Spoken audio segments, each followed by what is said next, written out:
welcome to all those that are following us online. Yesterday was a very powerful day.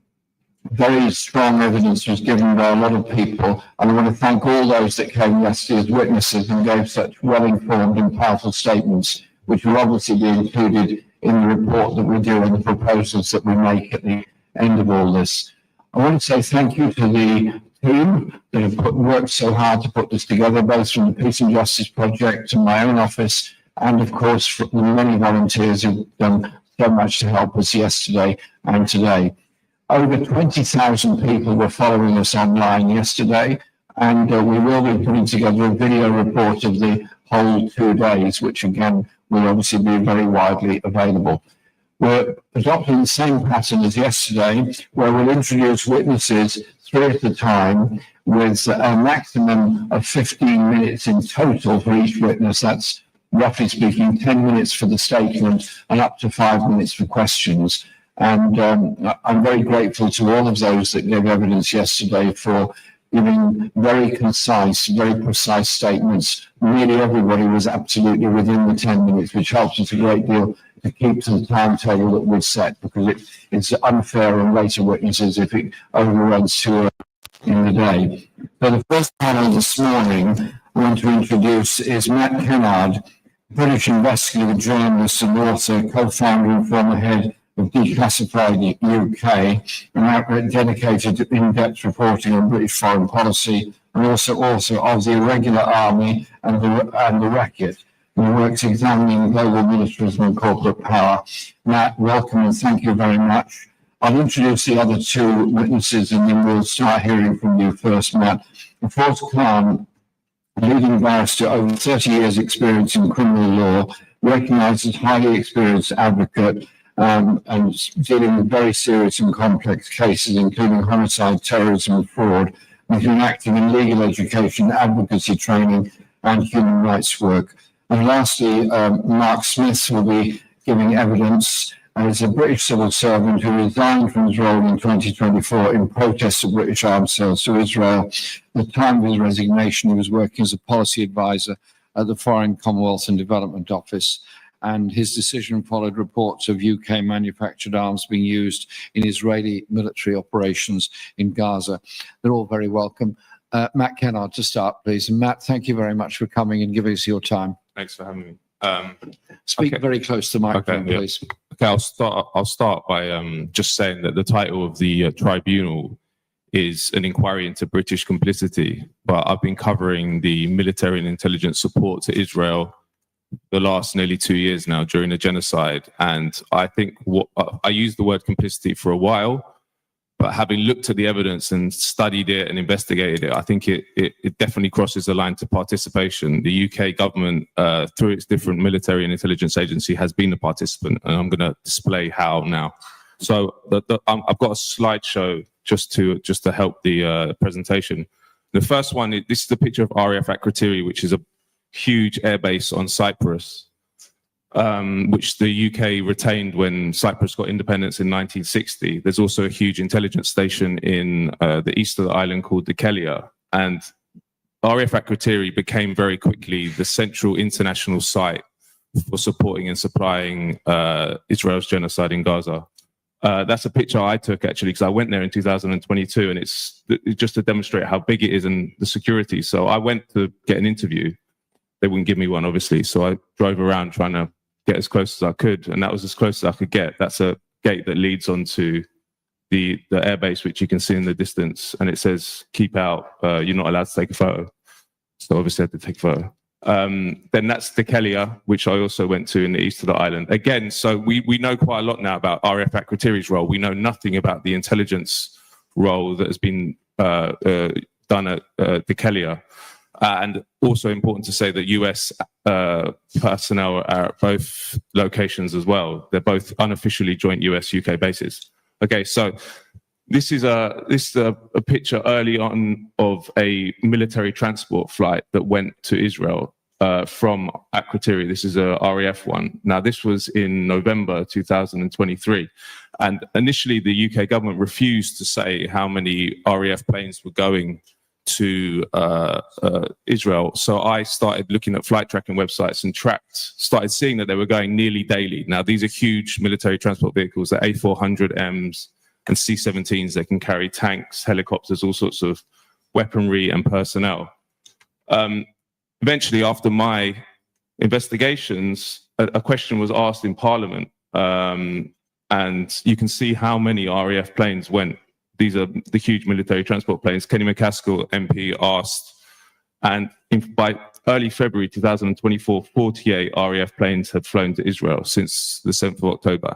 Now, to this day, we do not know what were on those planes. The government's been very, very reticent to say, and in fact has basically stonewalled any journalistic requests for information. As you can see, the second line in that parliamentary question says these flights have included, which is clever, transporting ministers and senior officials with diplomatic engagements. Now, I did an analysis of how many ministers had visited Israel, and it was a couple that had visited Israel. So it doesn't explain why 48 planes went. So that's an open question. Again, I started looking at the other flights and saw that the US military were also flying regularly from Akrotiri to Tel Aviv from RAF Akrotiri.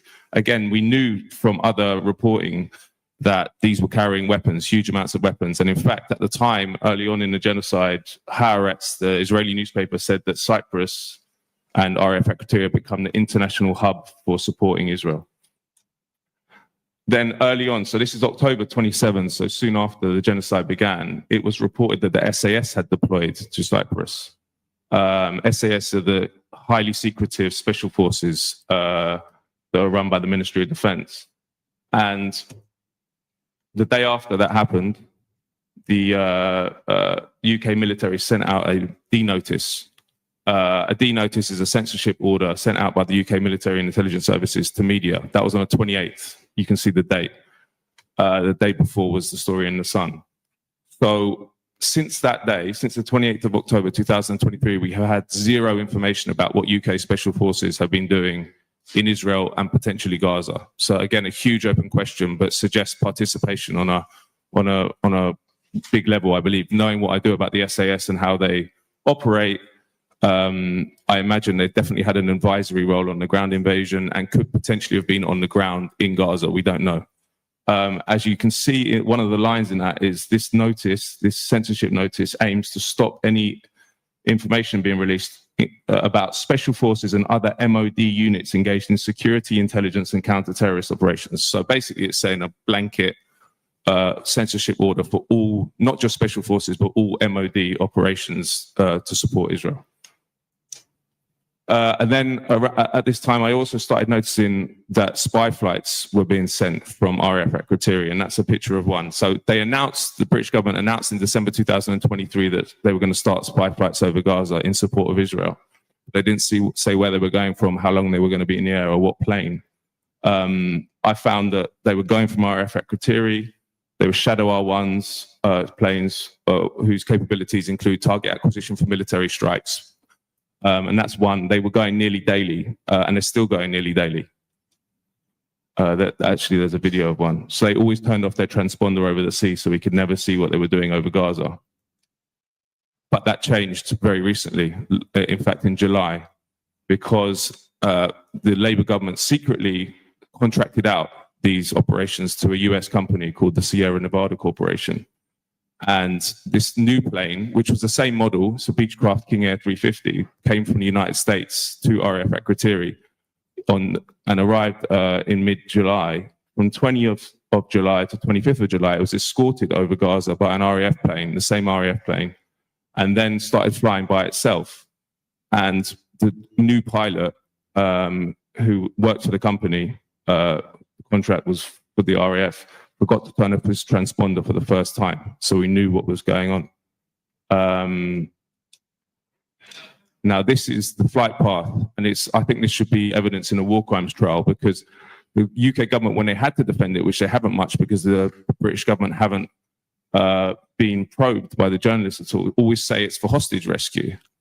But if you look at that flight path, there was an analysis done by John Elmer at Electronic Intifada, who's kind of the leading expert in the English-speaking media on the situation on the ground. He said this looks like a surveillance overflight for Israeli military operation, because it's all around Khan Yunis, which was where all the fighting was happening at the time. The Israeli government obviously don't know where the hostages are, but they don't think they're in Khan Yunis. They think they're in northern Gaza. So this is why they were turning off their transponder. This is why they didn't want us to know what those surveillance planes were going on. Also, after this was the first time the mainstream media got interested. And in fact, an article in the Times really blew open a lot of the information we were trying to get. And this Times journalist got an MOD source to say that actually this information was being handed to the Israeli military in real time. Now, up till now, the UK government had always said, we only give the information to relevant authorities, and it'd never be specific. But now we know that they were handing it to, and have been handing it to, the Israeli military. We know actually that they're also handing it to the Israeli military in real time, which means when the plane's in the sky. So when they say it's for hostage rescue, it's preposterous, because if you're sending this information to the Israeli military in real time, how can you then say, well, we only want you to use it for hostage rescue? Once it's in Israel's hands, they can use it for whatever they want. This indicates it's to do with the fighting on the ground as well. Just to press home how oversized the UK role has been in the surveillance of Gaza. This is an Al Jazeera investigation which was done after some of the work we were doing. And they all the reconnaissance flights over Gaza and found that Britain had flown nearly half of them, 47%, which was more than double Israel itself during the genocide. So this, to me, looks like participation. This is not complicity, this is participation. Another important story which came out, which shows the oversized UK role, was in June 2024, when the New York Times published an investigation based on Israeli military sources who said that, well, you can see, I've done a box around the subtitle. It says, intelligence collection and analysis teams from the US and the UK have been in Israel throughout the war. So a UK spy team was deployed early in the genocide to Israel itself. And in that article, the Israeli official, anonymous Israeli official, says Britain's spies are providing us with value added, that's the quote, and giving us intelligence we cannot collect on our own, that's the other quote. So you can, and these are spies inside inside Israel, probably involving MI6, GCHQ, and maybe the SAS as well. We don't know if they're still there. There's never been a word written in the British media about that New York Times story. This spy team doesn't exist in the mainstream media. So again, huge level of participation, not complicity. And then this was Sunday this week. This US Special Forces planes have been going from RAF Akrotiri and continue to go. So these are CN-235 planes, which are used by a highly secretive part of the US military Special Forces unit and the CIA. Again, the Labour government and the previous Conservative government have never given any information about US flights.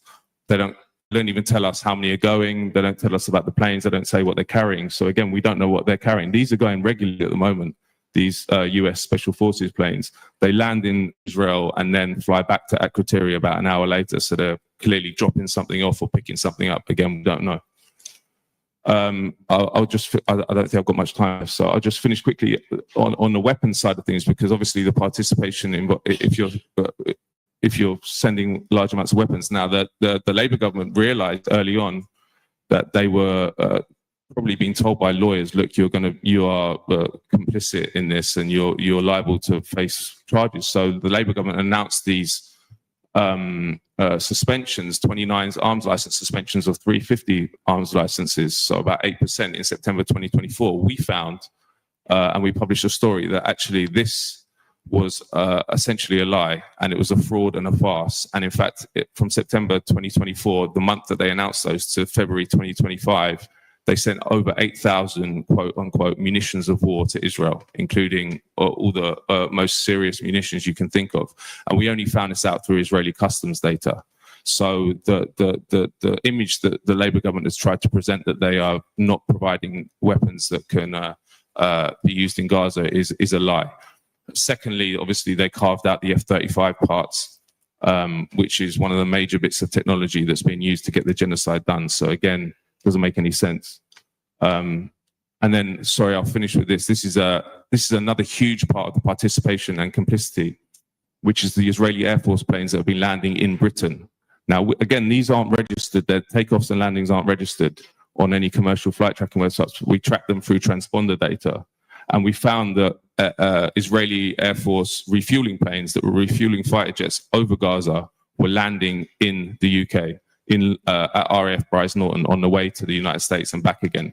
And in fact, we found in October 2024 there was a massacre in Bet Lahia, and one of these planes, they're called Ream air refueling planes, was over Bet Lahia, with likely refueling an Israeli fighter jet that committed the war crime, which killed 73 people. That plane had been in Britain 4 days before. And I did some work on this early on in the genocide and asked the government to give me details about how many Israeli Air Force planes were landing in Britain. And they refused to do it. I independently got some information, published it, and they then said, okay, 9 have landed. This was about February 2024.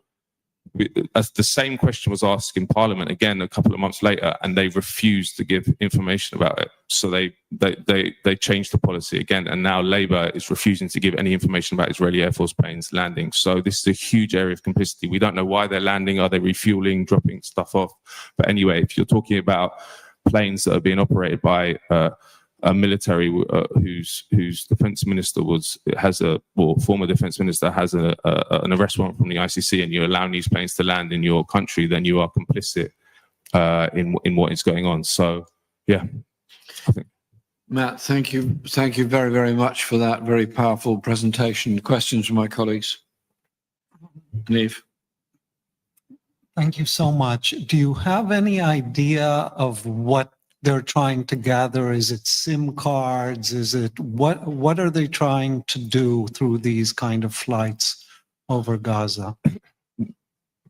I think that, as I say, we didn't know what they were doing over Gaza until the July 28th, and that pilot forgot to turn off his transponder.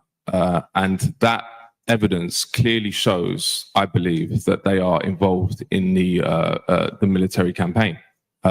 Because the fact that it was over Khan Yunis for around 2 hours, and it's circling. Now, why, if you're looking for hostages and the Israeli government itself doesn't believe they're in Khan Yunis, why are you circling the major area of fighting that is happening in Gaza?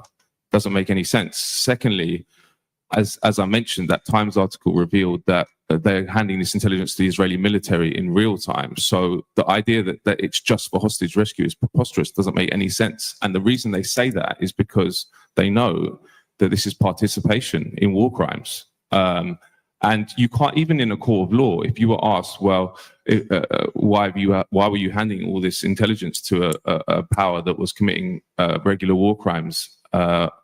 And they said, oh, it's just for hostage rescue. They'd say, well, how did you ensure it was only used for hostage rescue? There's absolutely no way they can ensure that the Israelis are using it just for hostage rescue.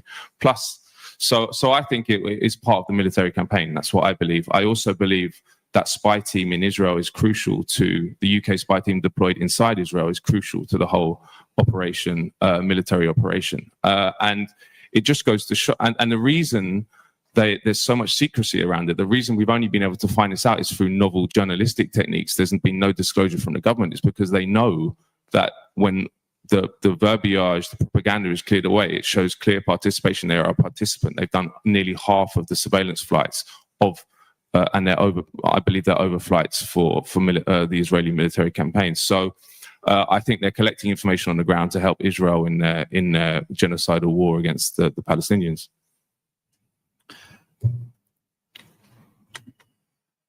Just a quick question. So it seems that both American and Israeli forces are using these military bases. So is it safe to say that there isn't an American military base in Cyprus? It's only a British one. Yeah. Yes, but so the Americans have been there for 50 years, but the UK government never said how many Americans were there. I did a story in 2022 revealing for the first time how many Americans were there. It's 129 airmen US airmen on RAF Akrotiri. In Dikelia, which is the intelligence station, that's a joint intelligence station with the Americans. Again, unofficially, the only reason we know that is because of Edward Snowden. Edward Snowden revealed that the NSA pays half of the upkeep of Dikelia. So then there's RAF Troodos, which is a huge US-UK intelligence station. It's the highest point in Cyprus through which they gather up intelligence all over North Africa and the Middle East. Again, as I mentioned, we don't know what the US and UK sites in Cyprus, the intelligence ones, have been doing to help Israel. I imagine when we do, if there is a legal process of discovery, we'll find out they were as integral to these sites, were as integral as RAF Akrotiri has been to the whole operation. One last question from me, because we need to move on then. We heard yesterday from Professor Nikos Trimanglitios that the Cypriot military facilities have also been used by the RAF. Were you able to observe any of that during your visits to Cyprus? No, because I focused mainly on the sovereign base areas, so I didn't go to see the Cypriot sites. But should end with an important point, which was hinted at earlier, which is that it's possible that the Israeli Air Force itself and F-35 jets have been using RAF activity, because as we know, the UK is a key player in the F-35 global program and provides maintenance and aftercare to F-35 vehicles. One of the major places that happens is RAF activity, and there was an article in the Daily Express in 2024 saying that the British had a deal with the Israelis to use RAF activity for aftercare and maintenance. That article was sourced to senior officials in the MOD. The article was about how UK had now rescinded this access, but whether that was true and what was happening from October 2023 to February 2024, we don't know. So it's highly likely that Israeli Air Force fighter jets that have been bombing Gaza have been landing at RAF activity again as well, and we have no idea and no way of finding out because the government won't tell us. Again, huge levels of secrecy to cover up participation in genocide. If we can include that reference in the evidence, that'd be very helpful. Yeah, thank you. yeah. Any more questions for Matt? Matt, thank you very, very much indeed for that and for the presentation today. Pause, over to you. Good morning. I have been asked to address the issue of whether or not Britain has fulfilled its legal obligations both nationally and internationally. In order that I can answer that, I first set out what Britain's obligations are. Firstly, on the 11th of December of 1946, the United Nations General Assembly, by Resolution 96, Sub-Resolution 1, declared genocide to be a crime. On the 9th of December 1948, the General Assembly, by Resolution 260, adopted on the 9th of December 1948, 2 years later, the Convention on the Protection and Punishment of the Crime of Genocide. By Article 1 of that convention, Britain undertook to both prevent and punish genocide. The British government has failed in any way whatsoever to prevent Israel or to punish any IDF soldier, many of whom have taken active part in the genocide in Israel and have returned to the United Kingdom. A report has been sent to the Metropolitan Police setting out the names of those IDF soldiers, but nothing has happened. Article 8 of the Convention sets out that the UK government could have brought proceedings against Israel to both prevent and suppress any of the acts which are set out by Article 3. South Africa has led the way. Other countries have followed. Britain has done nothing. Under Article 3, paragraph E, it is made plain that complicity is a crime. The dictionary definition of complicity is the fact or condition of being involved with others in an activity that is either unlawful or morally wrong. As has already been set out by previous witnesses, hardware in the form of F-35 parts, other arms, training, information, and surveillance flights have been provided by way of assistance to Israel. Britain has countenanced Israel's actions in deeds in many, many ways, and that includes when there's been murder of British citizens in occupied Palestinian territories. I gave pro bono legal advice to the parents of a murdered British aid worker killed by Israel whilst in Gaza. The murder is very likely to have been recorded by one of those surveillance flights. It's already been set out that the RAF Akrotiri is used on a number of occasions it is highly likely that the plane, having recorded that murder, returned to RAF Akrotiri, and obviously there have been more than 500 flights. The flight in question downloaded the footage. Despite us asking for it, it has not been revealed. All information gleaned by those flights has been supplied to Israel. There is no restriction on what the uses can be put to of that information. It's important to note that under Article 4, rulers of a country, public officials of a country, private individuals of a country are liable to punishment under the Convention if they are found to be complicit. Article 5, all contracting parties were to put into place legislation to give effect to the Convention, in particular, penalties for genocide. In 2001, the International Criminal Court Act was passed. Under Section 51 of that Act, genocide, crimes against humanity, and war crimes are explicitly set out and incorporated into English law. Under Section 52, conduct ancillary to genocide, which is committed outside of the jurisdiction, in other words, in Israel or Cyprus, are set out and made inculpatory. And Section 53 sets out how a trial and punishment for certain offences can take place. Under Section 53, subsection 5, the penalty where a murder has taken place is life. Where there is non-murder, the penalty is 30 years. It is highly likely that the Prime Minister of this country is guilty of genocide. It is highly likely that John Healey, the Defence Secretary, and others who provide support, some of them civil servants, often against their will be found guilty should they be tried. I was asked to give an opinion on the question of has Britain fulfilled its legal obligations. The answer is a clear no. Not only has it not fulfilled its legal obligations, the United Kingdom government has totally and utterly breached international criminal and UK criminal law and its legal obligations, as well as assisted genocide. I'm happy to answer any questions. Questions?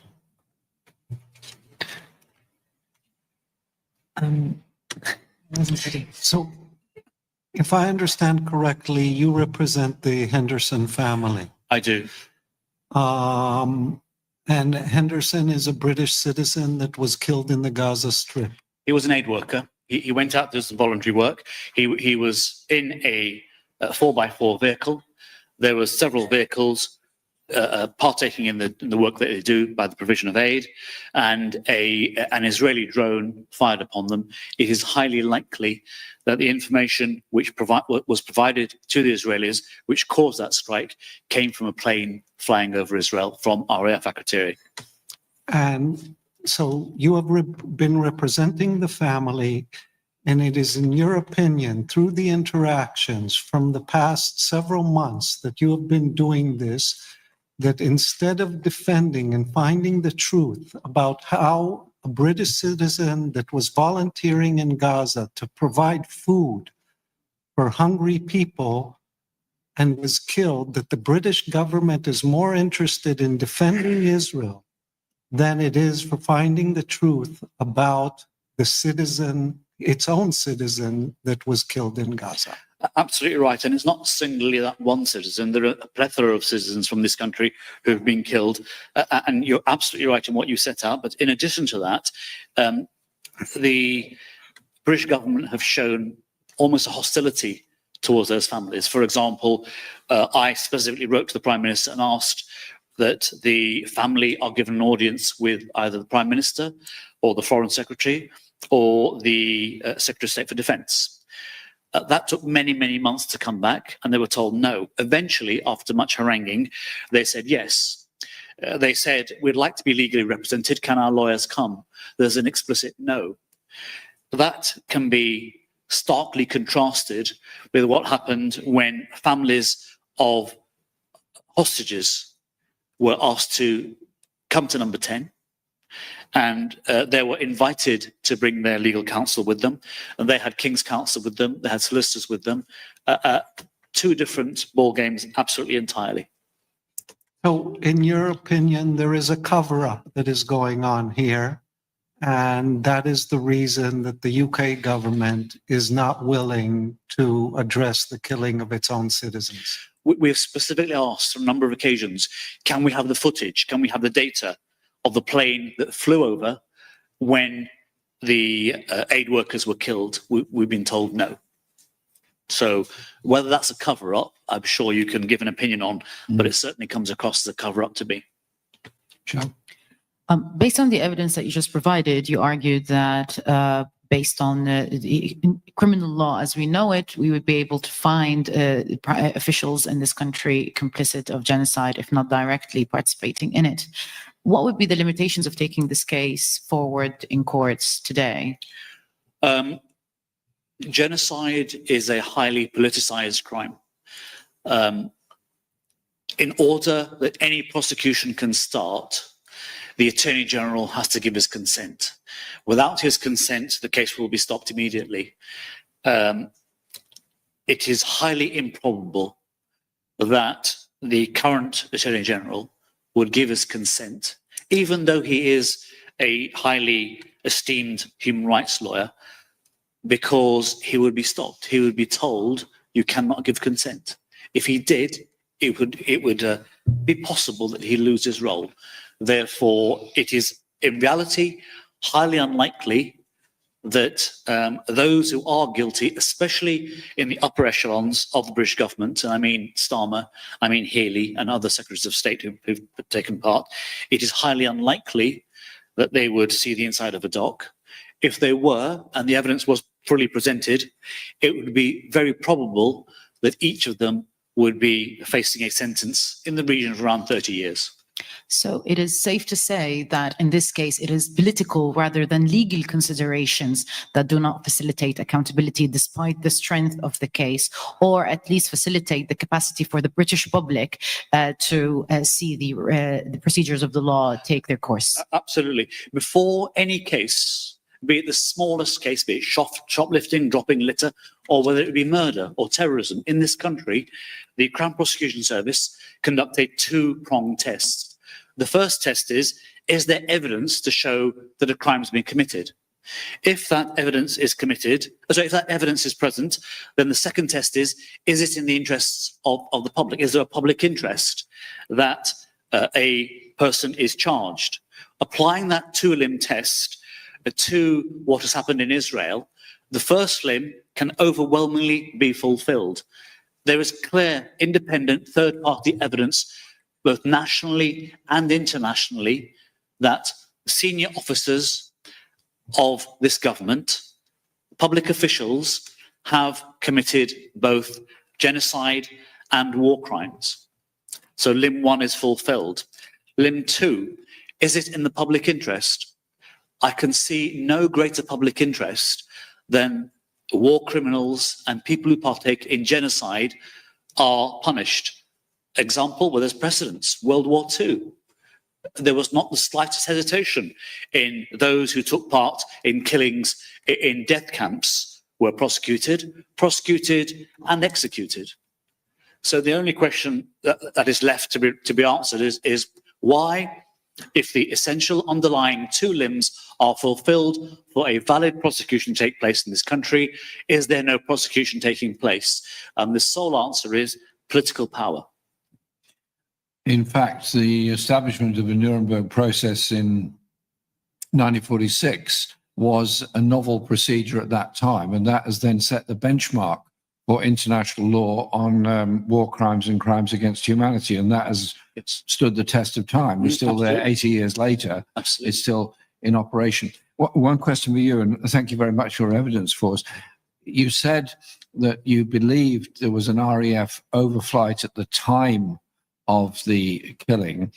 Have you got any clear evidence that we can include in our report which indicates that there is more than a strong possibility that the RAF would have the necessary information to assist you in defending your client?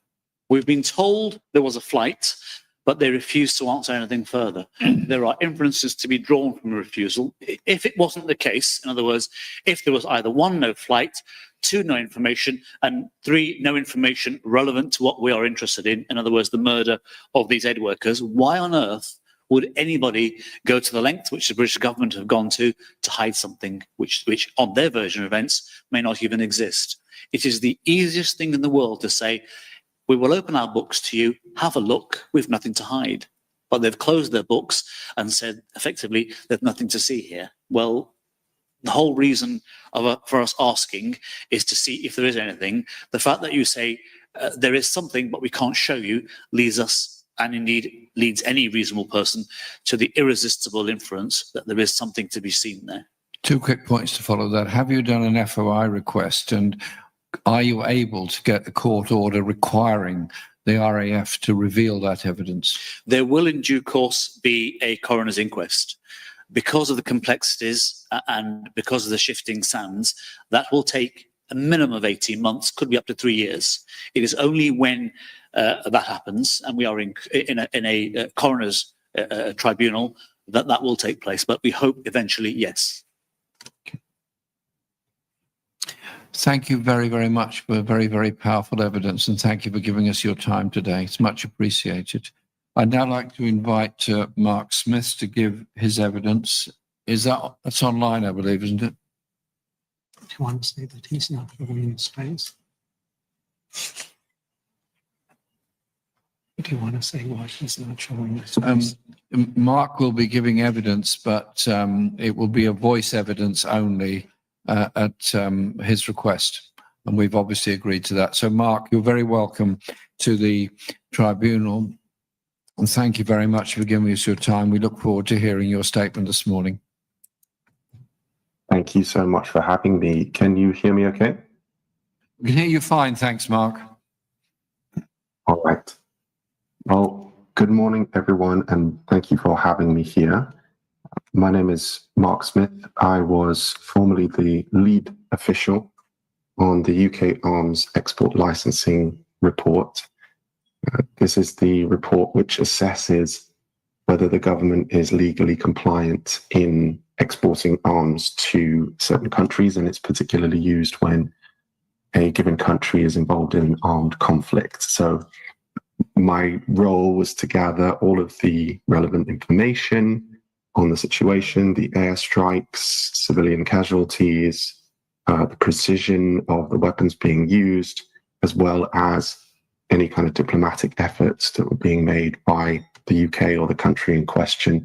And then we submit all of that to ministers for their review. So if there's anybody who understands these processes, how they work in kind of intimate detail, then it is myself.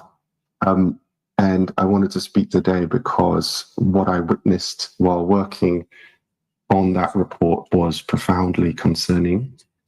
While I was working on the report, I was routinely asked to change the report.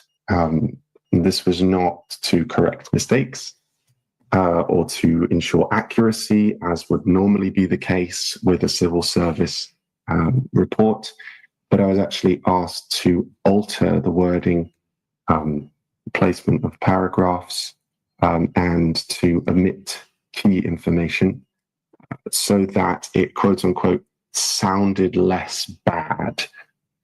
So this is absolutely counter to what we are trained to do as civil servants, and it's something that I have never witnessed in my career, either prior to or following working on this particular report.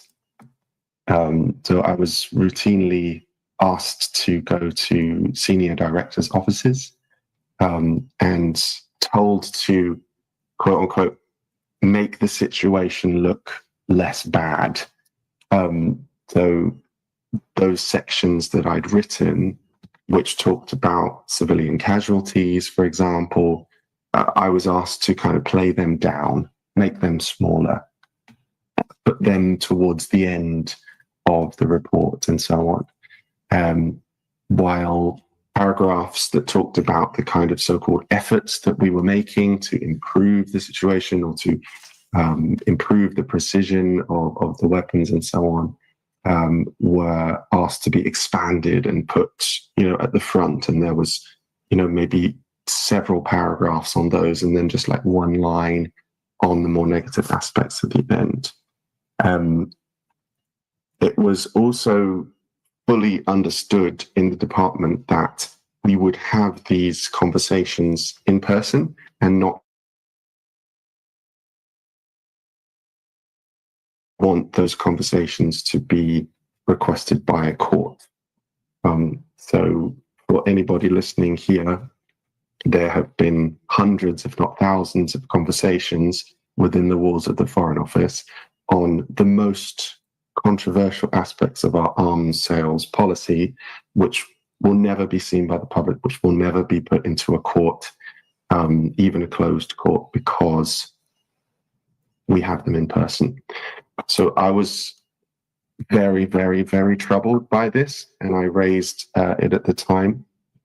Another thing that happened was that we were told to delay the submission of the report until we could find something more positive to add. So this would often happen when there was a particularly appalling example of civilian death. There would be this kind of sort of panic in the department, and we would kind of try to get the government in question to give us some kind of assurance that there was, let's say, an investigation going to be happening into the incident. And then we could put the investigation and all of that front and center of the report to make it look like something good was kind of happening. And so we would delay the report until we could find something so-called positive to put in it. So the culture in the department was very strange, as I say, very different to anything I'd ever experienced in the civil service to that point. Everyone wanted to make it look as though we were on the right side of the law. And any kind of suggestion that maybe we weren't tended to be met with this kind of panic and a kind of extreme pressure to not talk about that. And so I raised such concerns multiple times, as did some other colleagues that were there. But I became so uncomfortable with the situation that I had to step down and say, look, I can't do this anymore. So I went and worked elsewhere in the office, still on the Middle Eastern security. But I always looked on with concern to that team. And a particular example of when I had grave concerns was when Israel was conducting aerial campaigns in Gaza. I couldn't understand how the team were justifying that, because to even an outside perspective, it was very clear that Israel was in breach of international humanitarian law and even committing war crimes. And so the only conclusion that I could come to was that they were using the delay tactic. And because anyone, remembers, Israel would tend to bomb Gaza for quite a short period of time. So I imagine, okay, well, they must just be delaying until the situation moves on, and then they can submit the report and say, oh, well, it's stopped now. So I was always very troubled by that. When, of course, October 2024 came around, the bombardment didn't stop. And so I, at that point, funnily enough, was in Dublin, Ireland, and I was working on political security. So it was actually officially my job to represent UK government policy to the Irish government, which of course is a very close partner of ours, but of course also one of the most opposed countries to Israel in the world. And so I did what you would normally do as a diplomat, which is I went to the team in London and I said, look, can I have some lines to take on this? Because obviously Irish government colleagues are asking me. The lines to take that came back, I knew to be false because of my previous specialty on that topic. And so I went to the team again and I said, look, can you explain this to me? Because I used to be on your team. So, can you just humor me, clarify some of these lines?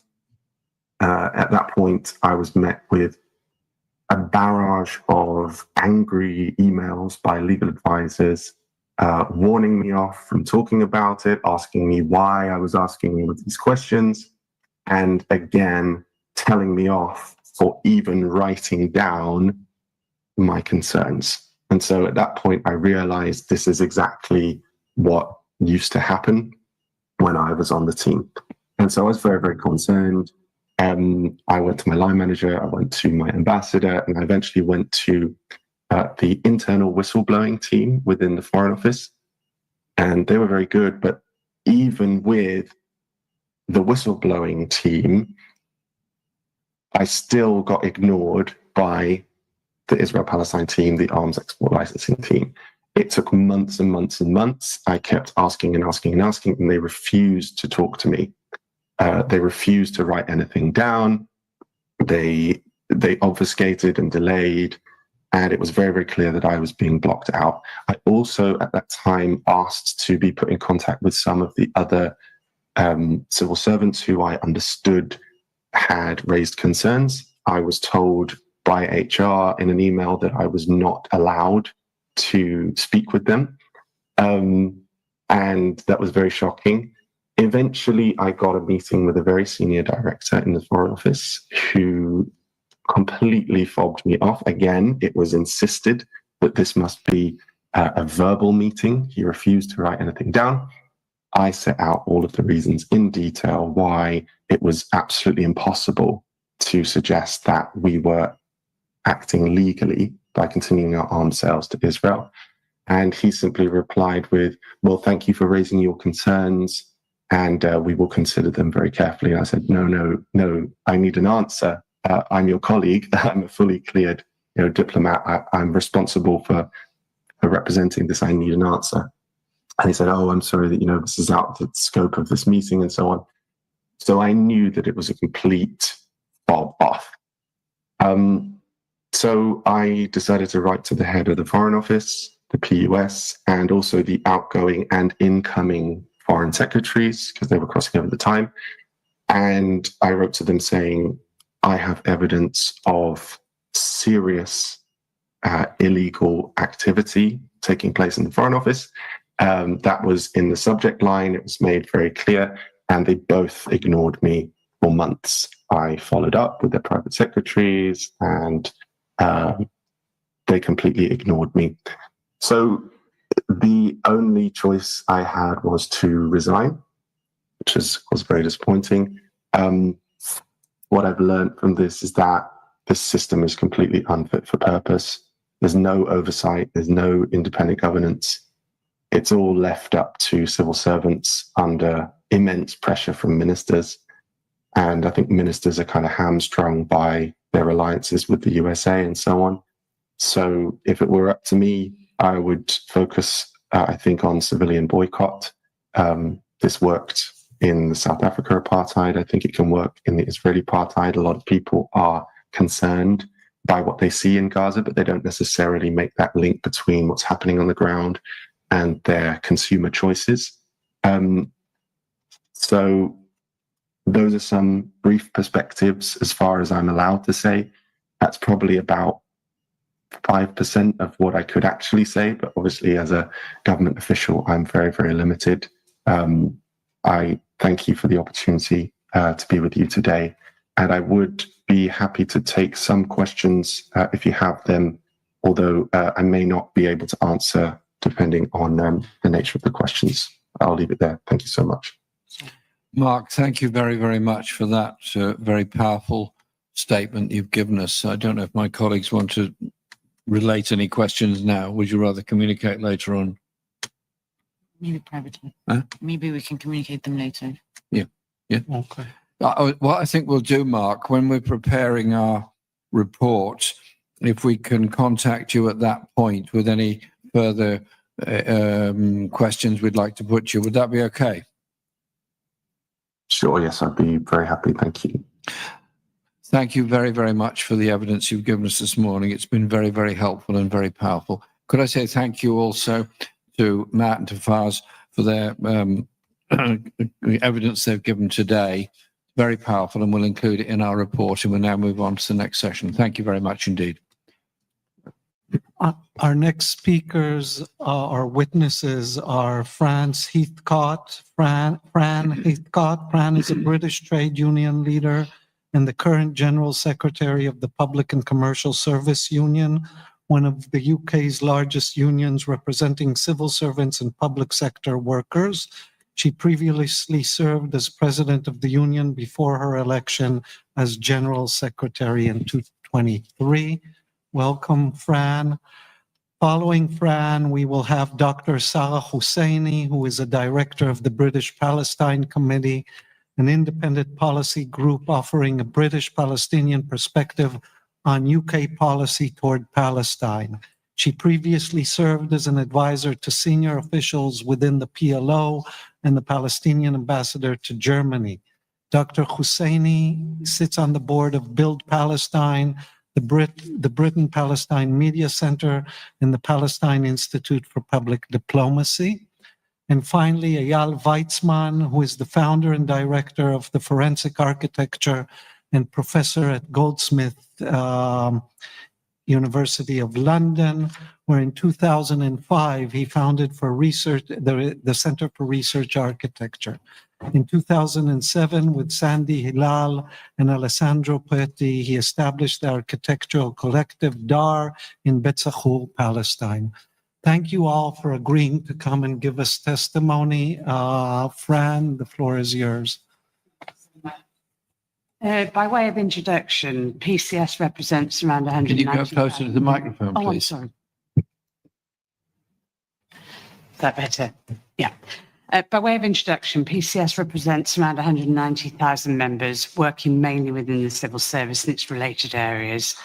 A number of our members are engaged in functions which may involve interactions with the government of Israel.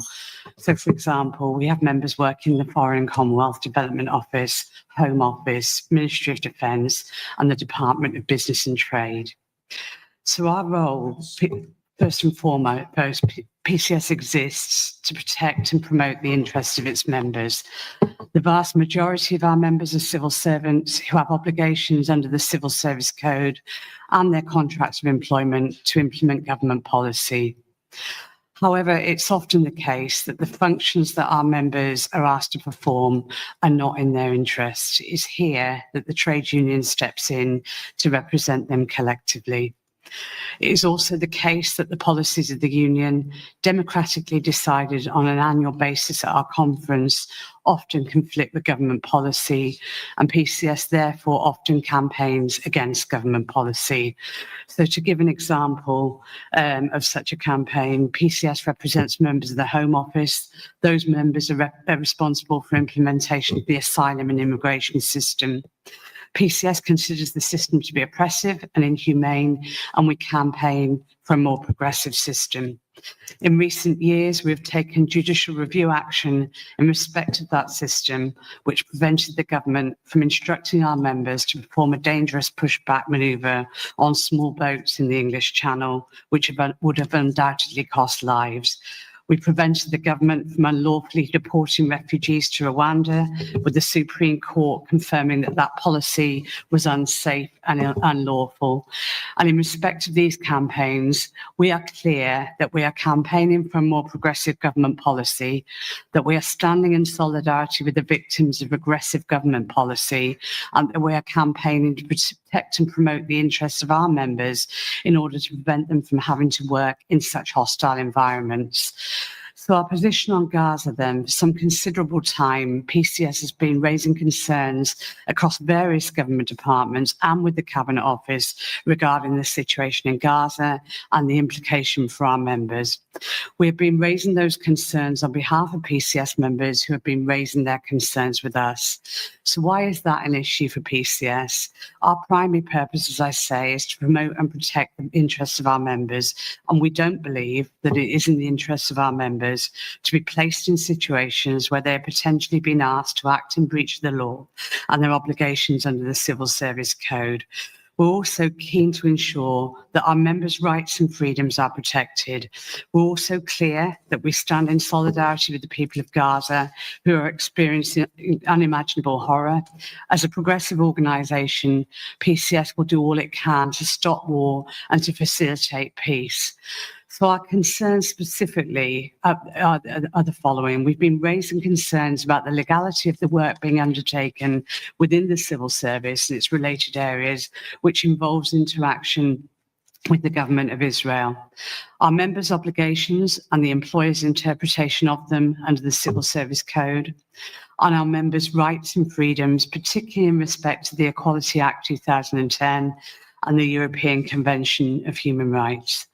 So on the 26th of January 2024, the International Court of Justice ruled that some of the alleged acts of Israel and Gaza could potentially be considered within the provisions of the Genocide Convention. PCS concurs with that view. The fact that the International Criminal Court is seeking an arrest warrant for the Israeli Prime Minister only reinforces it. We believe that the UK government has an obligation to do all that it can to prevent acts of genocide, and that includes stopping all work within the civil service and its related areas, which in any way potentially enables acts of genocide. We are not satisfied that the employer has obtained or even sought legal advice on the legality of these actions.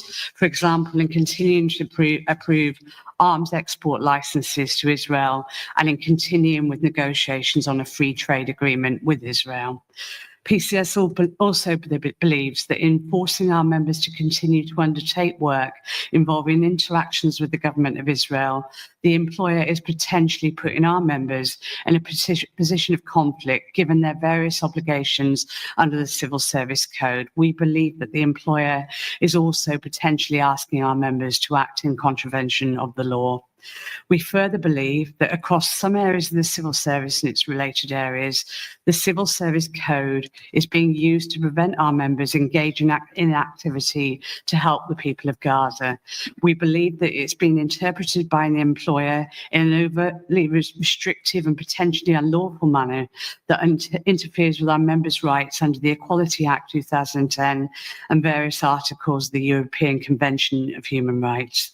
We have been raising these issues with the Cabinet Office to discuss these matters and to hopefully negotiate a satisfactory resolution to them. We have provided copies of all that correspondence, and if you haven't got them yet, we will make sure that you do. We have formally written to the Cabinet Office on 3 separate occasions raising our concerns, where we have raised that the ICJ ruling and our concerns that follow about the legality of the work that our members are employed in under the Civil Service Code and their rights and freedoms. Our concerns about confused messaging from the government, having initially supported Israel's position unreservedly, there appeared to be a long overdue shift in the UK government's position. On the 20th of May this year, the Foreign Secretary David Lammy made a statement in the House of Commons on Israel and on the occupied Palestinian territories. He acknowledged that the Israeli Defense Force had started a new extensive ground operation throughout Gaza, that Prime Minister Netanyahu had said that they're going to take control of the Strip, letting only minimal amounts of food reach Gazans, and the stark warnings from the UN and the WHO of the threat of starvation hanging over hundreds of thousands of civilians. The Foreign Secretary condemned this as abominable. However, that shift in position appears to have been subsequently undermined in at least 3 significant ways. Firstly, 1 week after the Foreign Secretary's robust statement, the UK government permitted its trade envoy, Lord Austin, to visit Haifa in what appeared to be a trade cooperation trip approved by government officials. Secondly, the Madeleine, a UK-flagged civilian ship en route to Gaza to provide humanitarian aid, protected under international maritime law, was intercepted and boarded by Israeli forces, seemingly in violation of the UN Convention of the Law of the Sea, and an affront to the UK sovereignty that appears to have gone unanswered by the UK government. And thirdly, the dismissive response to the genuine concerns raised in correspondence to the Foreign Secretary by our FCDO staff regarding the UK government's interaction with the government of Israel and the potential exposure of civil servants that this creates. We highlighted that on the 16th of May. Staff in the FCDO wrote to the Foreign Secretary, raising a range of concerns and calling for substantive and tangible actions to address them. Those concerns included Israel's violations of international humanitarian law and potential UK government complicity. The letter called on the Foreign Secretary to urgently consider with the utmost seriousness those recommendations and the continued impact on the UK's reputation should we maintain our existing relationship with Israel, while they made clear in word and deed their intention to disregard international law. The response from the government was nothing short of a disgrace.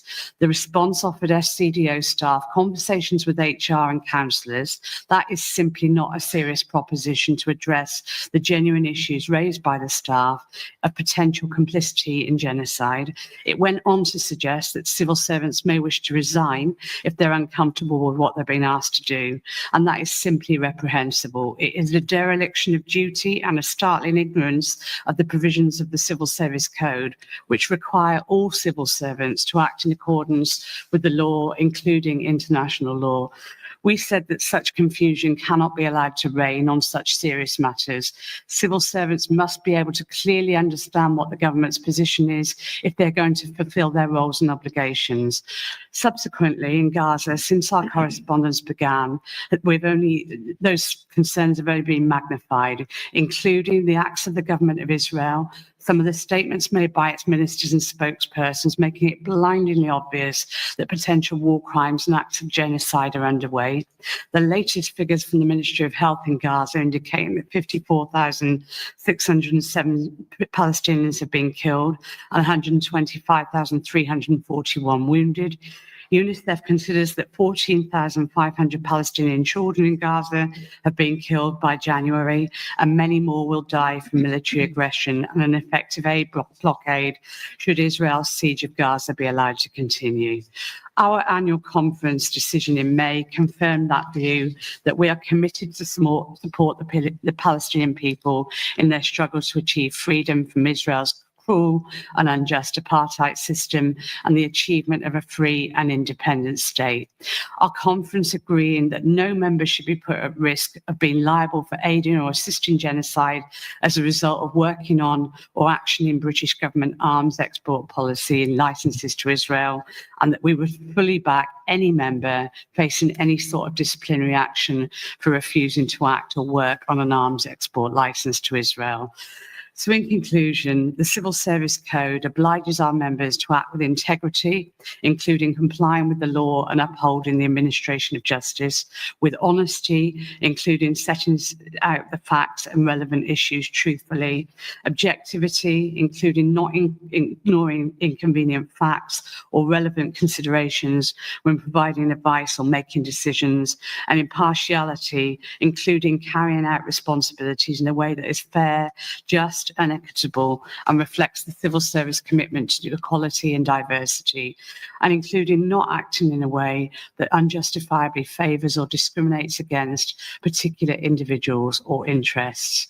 PCS believes that the UK government is asking civil servants to undertake interactions with a government engaged in a genocide, ignoring their concerns about such interactions, ignoring the concerns that have been raised by their trade union on their behalf about such interactions, ignoring the provisions of its own civil service code, and ignoring a whole range of domestic and international legal obligations by which it is bound. Thank you so much for listening. Thank you so much for that. Fran, thank you very much for the evidence you've given. Just to be clear, civil servants are required under the Civil Service Code to work for the policies of the government of the day, but also required to work within both domestic and international law. Yeah. Have any of your members come to you directly asking for legal advice on potential discrepancies or breaches of law on the work that they've been asked to do? They have repeatedly. Unfortunately, we were unable to seek a Freedom of Information request to obtain the legal advice because it's covered by legal privilege. So the only way we can get that is if the government agreed to release it. So although we have been asked, we are seeking legal advice and we continue to do so. One of the problems that we have with the legal advice is that it does require individuals to raise those concerns as individuals, and we're unable to do that collectively, which is causing some fear, I have to admit, amongst our members. So we can continue to discuss with our lawyers to pursue all avenues in terms of legal advice, but it is quite difficult and quite brave for a civil servant as an individual to raise those concerns, which is what the current legal advice requires those members to do. We heard earlier from Mark Smith that he and colleagues in the Foreign and Commonwealth Office had been told to have conversations about delicate matters and not to record or repeat anything. Is that something you pick up more generally within the civil service, or is this specific to the Foreign Office? We have picked that up in more than one department, but again, it's sort of informal concerns that are raised with us rather than anything that we have been able to pursue legally. But we do get repeated feedback, not just from the FCDO, about the nature from which people are allowed to discuss this and put down their concerns. Thank you. Are you able to tell us if, so far we've heard about these concerns coming from civil servants from the FCDO, but any other governmental departments where similar concerns have been raised? I think, as I say, we do represent members in all civil service departments, and the other area specifically has been the Department of Business and Trade. Yeah. So another question. So based on your testimony, it is safe to say that at the moment, there is no reasonable path for civil servants to ensure that they are not found complicit in genocide, except giving up their livelihoods. Yeah, I mean, the response that was provided to the members that raised their concerns was that they could seek counselling or they could resign. And we don't think that's acceptable, and we don't think that's something that is a reasonable response to what are very legitimate concerns, and every day are backed up by more and more evidence that actually what is happening could put them in conflict with the law. Absolutely, and they could be held accountable. Yeah. Thank you very much for this important testimony. Sarah, the floor is yours. Thank you. Thank you for the invitation. Is the microphone Please. close enough? No? Now. Closer? Is that better? Okay.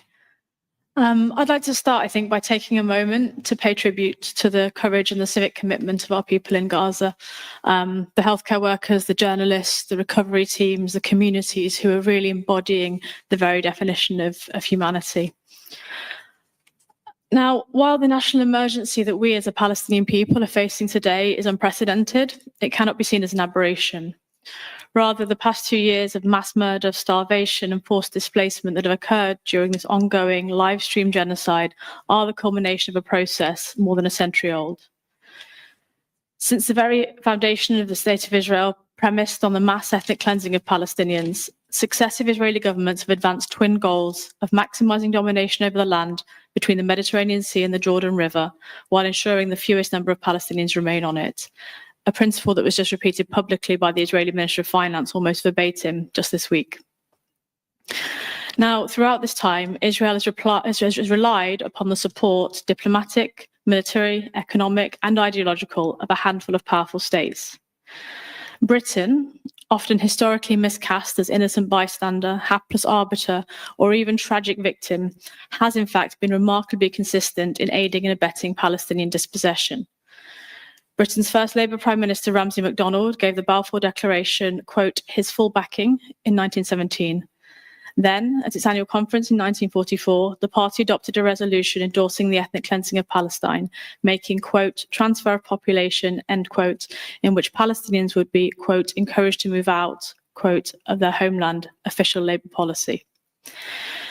Today, we're seeing this ongoing diplomatic support for Israel, justifications for atrocities being committed, dehumanization of Palestinians in political rhetoric and media discourse, efforts to undermine Palestinian attempts at accountability, the demonization of international solidarity, and most egregiously in the active military assistance rendered to Israel as it commits its ethnic cleansing and forced displacements of Palestinians on a scale we haven't witnessed since 1948. Now, as we heard in part 2 of this tribunal, the UK has a duty to play a critical role in supporting Palestinians in their long struggle to return to their homes and live in freedom in their homeland, to address the root causes of injustice and take steps to fulfill its own obligations under international law. In November of last year, the British Palestinian Committee, an independent organisation of Palestinian experts in the UK, released a comprehensive policy guide for the new Labour government. The guide proposed a clear, evidence-based framework which is grounded in justice, freedom and international law, and it set out 3 urgent priorities. First was to actively and urgently work to stop the genocide in Gaza and end the UK's complicity in ongoing violation of Palestinian rights. The second, to uphold the inalienable rights of the Palestinian people, including the rights to self-determination and return. And third, to defend the public realm in Britain and protect Palestinians here from discrimination and intimidation. Now, over the past year, Keir Starmer's administration has failed to implement almost every recommendation. In several instances, the government's actions have actively perpetuated and worsened the violation of Palestinian lives and rights. So what I'd like to now do really is highlight just 3 examples of Britain's involvement under each of the aforementioned priorities that we set out. So first of all, with regards to stopping the genocide, first and most damning of all, the UK is still providing military support to Israel.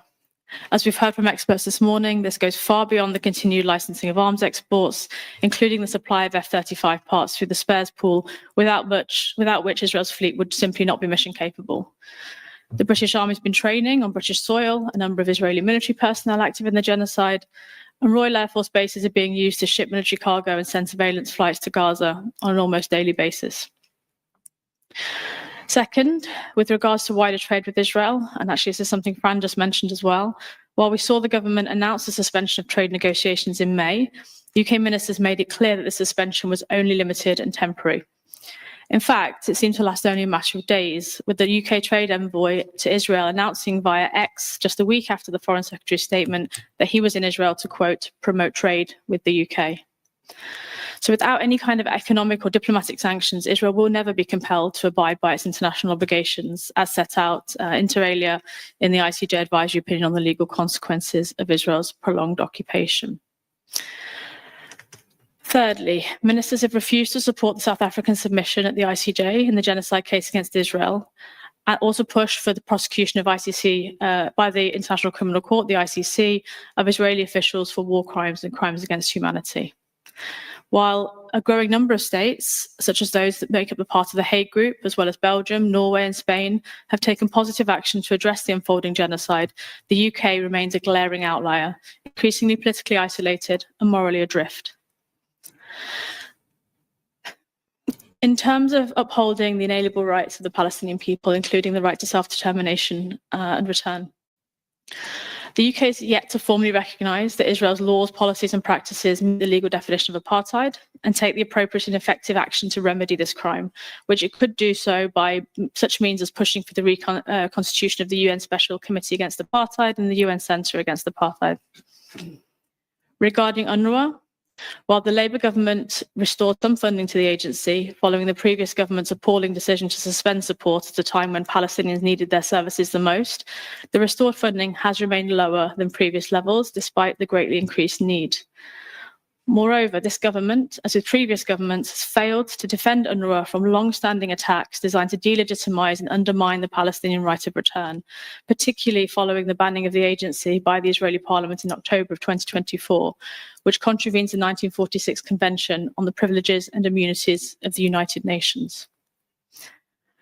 The UK government has similarly failed to prevent attacks on the agency's operations in Gaza, and above all, its distribution of aid, which has been systematically undermined by the Israel and US-backed so-called Gaza Humanitarian Foundation, creating a new system that's been described by UNRWA as a killing field.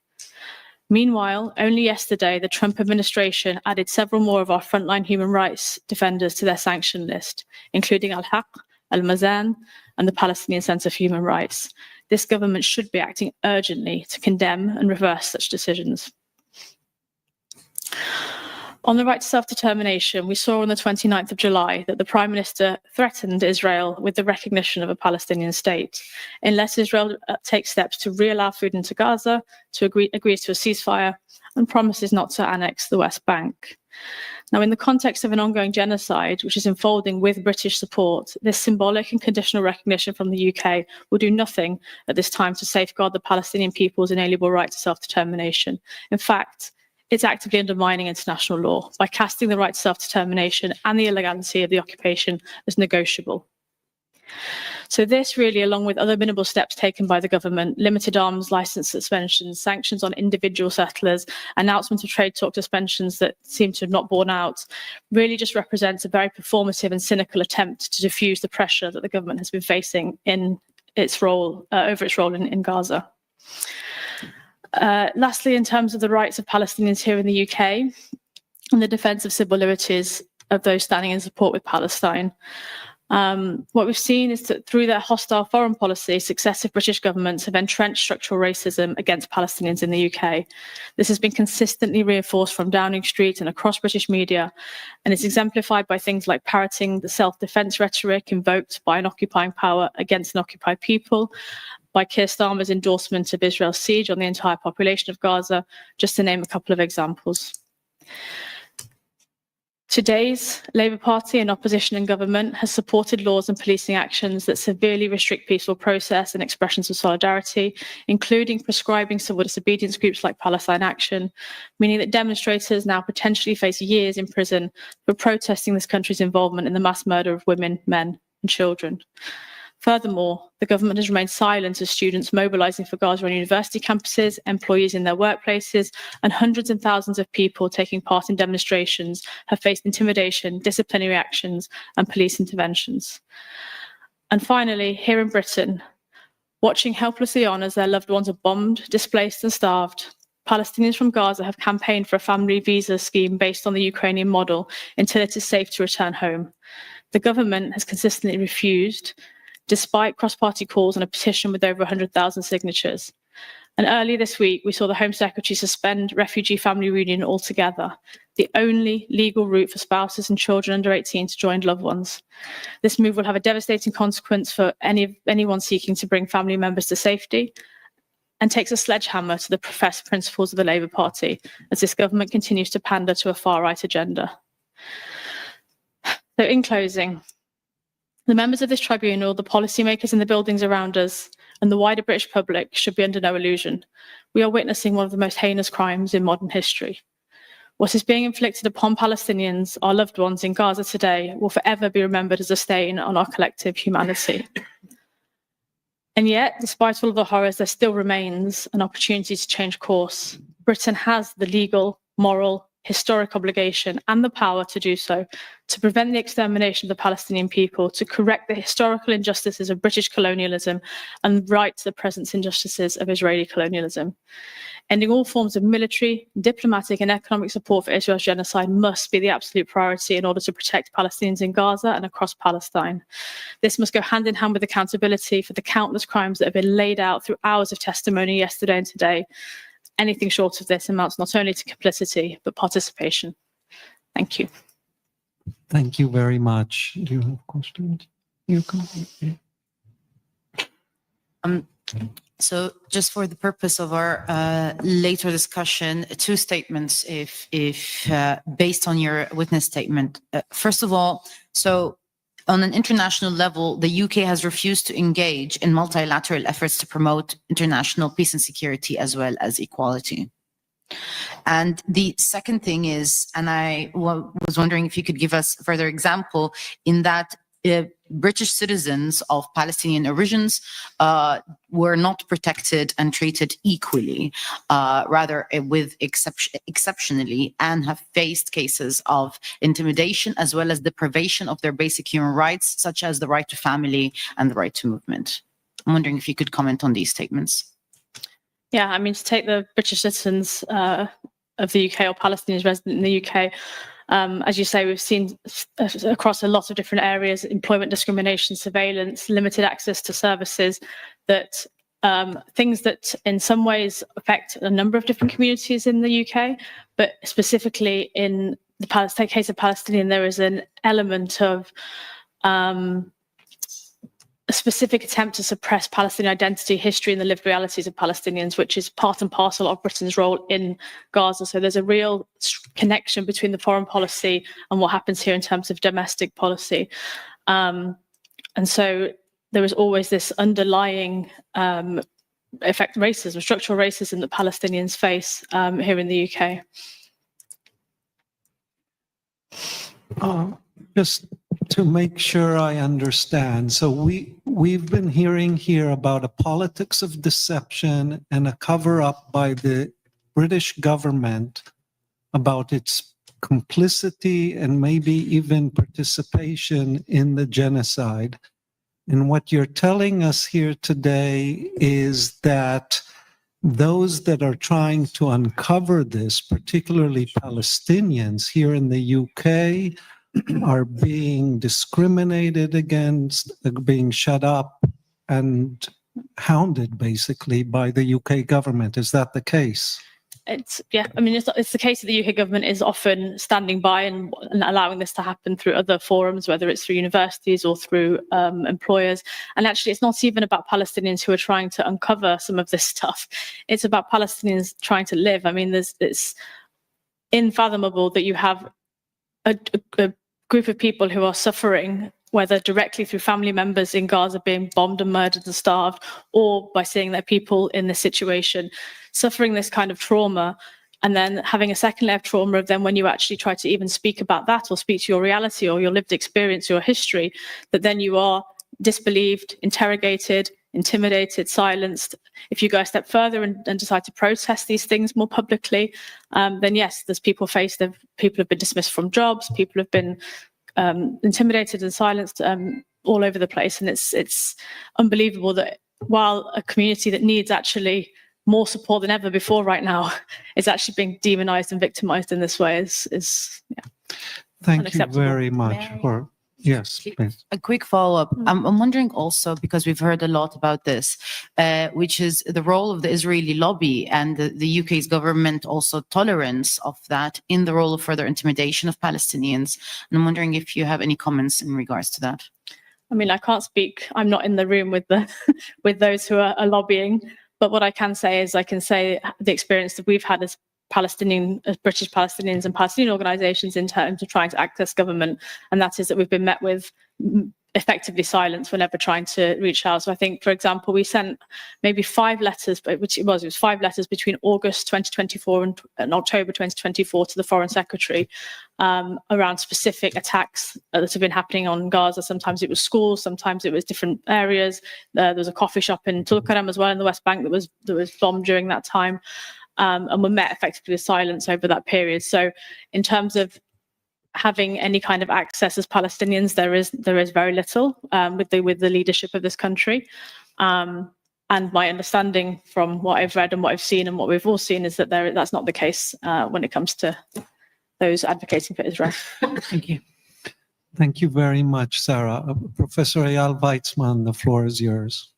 Thank you. Thank you very much. By way of introduction, I'd say that forensic architecture has been in the past 5 years, since 2020, in partnership with Al-Haq and formed the Al-Haq Forensic Architecture Unit. You all know that yesterday Al-Haq together with Al-Mizan, PCHR, have been sanctioned for their work on the ICC. I've spoken to Shawan Jabarin this morning, who's thinking actually this is an opportunity. In fact, the sanction is an opportunity to isolate Israel and the US government further.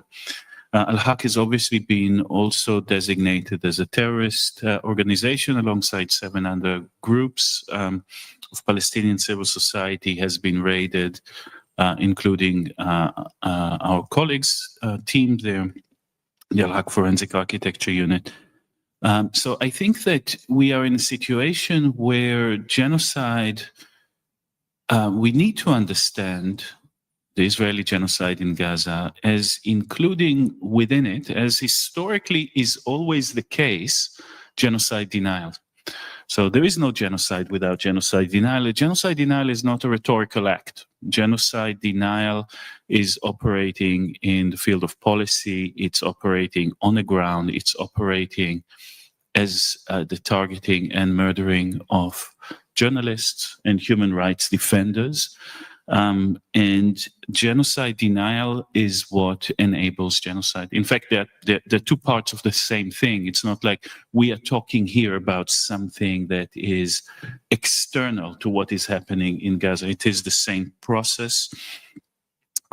Also, by way of introduction, forensic architecture has in the past year and a half been working closely with the South African legal team and been producing reports that have been used in the submission at the ICJ.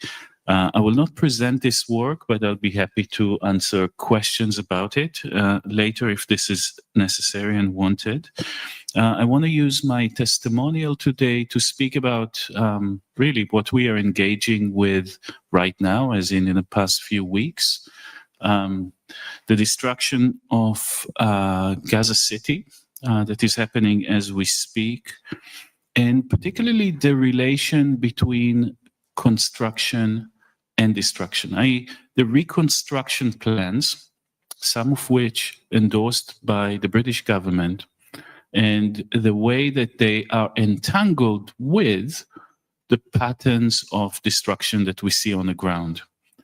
In a sense, what I want to show is that planning, whether it is by Arab government, Egypt-led master plan, or the deranged new plan that has been proposed by the same planners that designed the Gaza Humanitarian Fund, murderous rationing stations in southern and central Gaza, use architecture as the continuation of genocide by other means.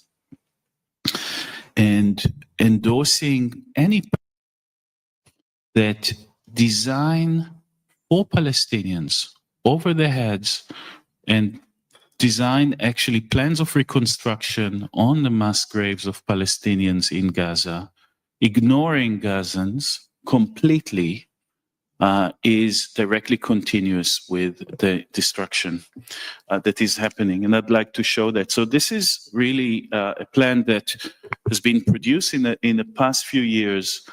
Everything in red here is areas that are already being destroyed.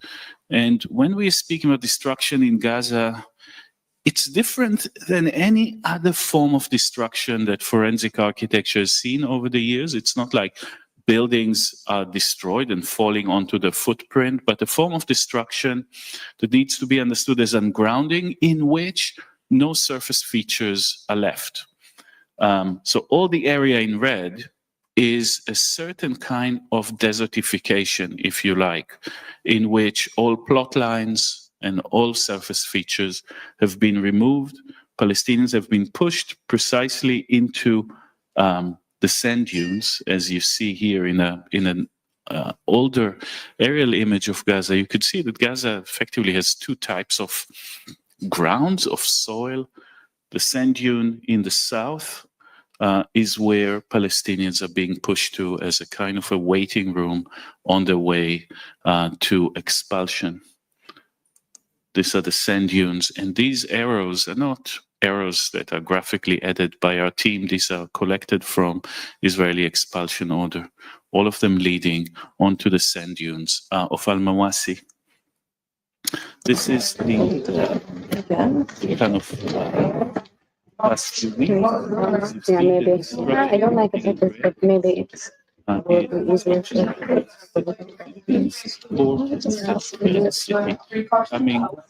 direction, kind of gradual kind of shrinking of the living space. There is an expulsion of people from it. And I want to suggest that these acts of ungrounding, of total ungrounding, very similar, by the way, to the type of ungrounding that we've seen throughout the Nakba of 1948, are an attempt also to reshape, to redesign by destruction. As I said, the kind of destruction is not one in which anything is left on the surface. It's not one in which, buildings could, after a war, even if destroyed, could be extruded of all surface features that are the organization of life. Some of those destroyed buildings that are being used as building material are actually mass graves. You would see that some bodies that could not have been recovered are being left within rubble. Some of that rubble is being recycled, and we have seen evidence also of that rubble exiting Gaza into Israel as building material. It includes mass grave. Gaza is both a demolition zone, active, systematic demolition of all traces of Palestinian life, and a construction site in which the rubble of destroyed buildings is being piled up to create infrastructure for the Israeli army, barriers, bases, detention facilities where Palestinian men of military age are being tortured, sometimes to death.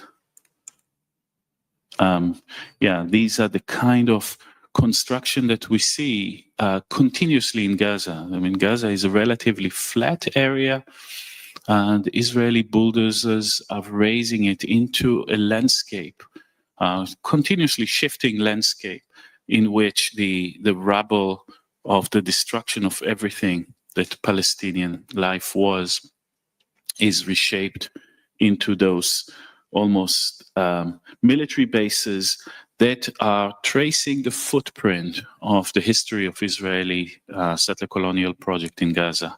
That on the same places where the roots were, where the settlements or the old colonies in Gaza were, we see now huge military bases that could be turned easily into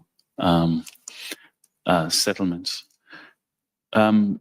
So the rubble of Gaza is being used to design it for the creation of these concentration camps, those waiting zones at the southern edge of Gaza, on the way for expulsion, in order to channel people, incarcerate them. All the architecture is made out of this rubble. Now, on the 4th of March, 2025, in a summit of Arab states, Egypt has presented this master plan for Gaza reconstruction.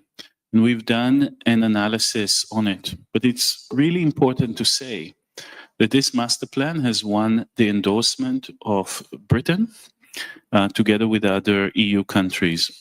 And I'd like to show you how that plan is actually the continuation of genocide by other means. So that plan sees a green area, almost like, the green belt around London, placed around Gaza, precisely where Israel, on the right, you would see the path, the footprint of destruction. On the left, you see the Gaza plan, and you see that the plan is actually building what Israel calls the buffer zone into its logic. You may know that the two main corridors and the kind of site of destruction are along the Philadelphia corridor between Egyptian and Palestinian Rafah, and along the Netzarim corridor. Those have been built into the plan that is endorsed by the British government. In fact, the Israeli destruction has shaped the logic of reconstruction. These are the raid routes, what we call, these are the pathways along which throughout the history of the colonization of this southwestern coast of Palestine, Israel is used to raid Palestinian refugees in Gaza. During the genocide, they've been thickened and broken through, again, widened into huge corridors. And then when we look at the plan that was endorsed by Britain, we see that they've been built into that master plan. So in short, the reconstruction of Gaza by other people than Palestinians are effectively tracing the path of destruction and continuing its logic. A logic that is a settler colonial logic of redesign of other people's habitat. Here is the refugee camp of Jenin, empty of its inhabited. 40,000 Palestinians have been expelled.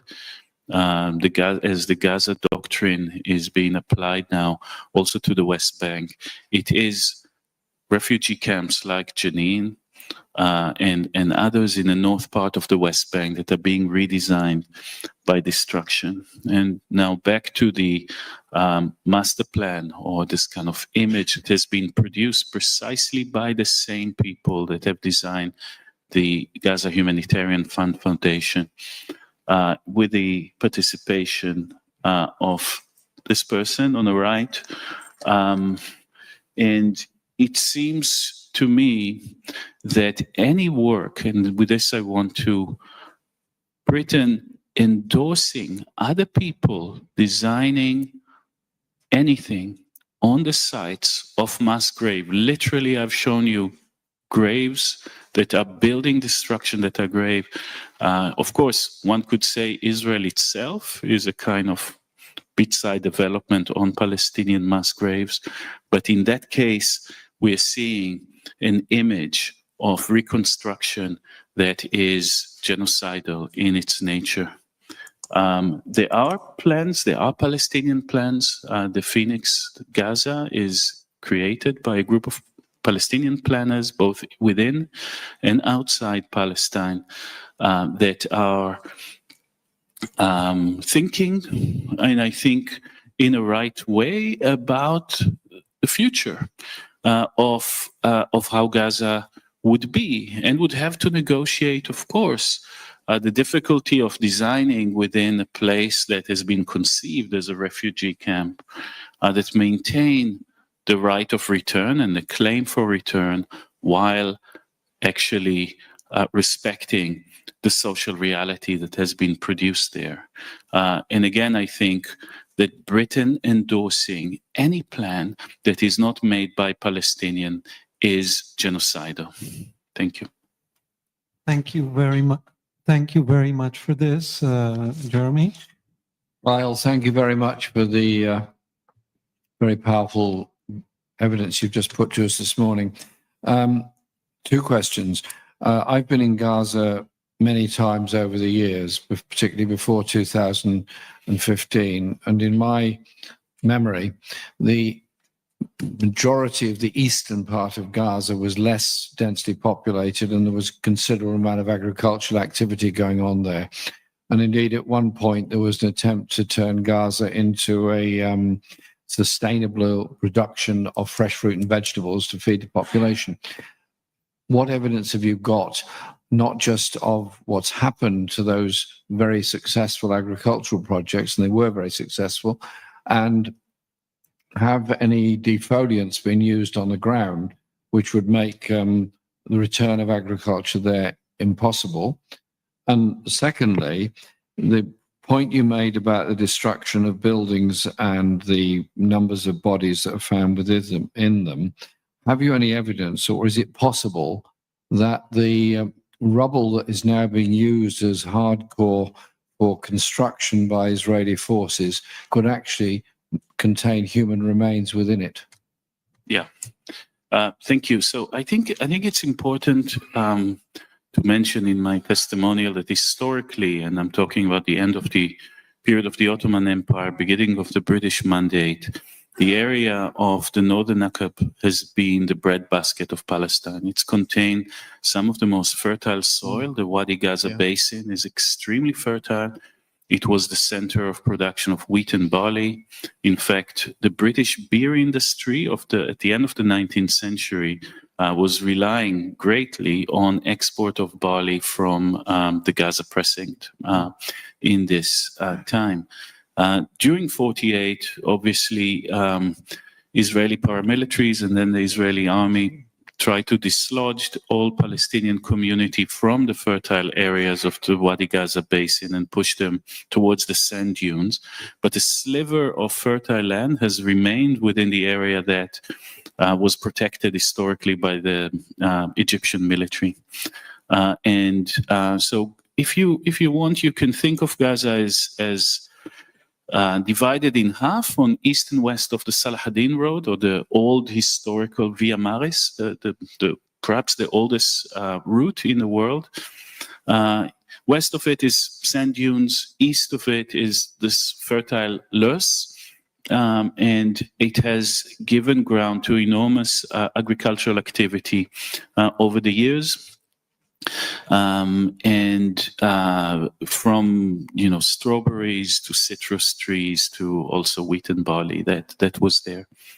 But Israel always tried to unground that area. That means to say desertify the area that is immediately west of the armistice line. The boundary of Gaza. And it has done so with bulldozers flipping over Palestinian orchards and fields.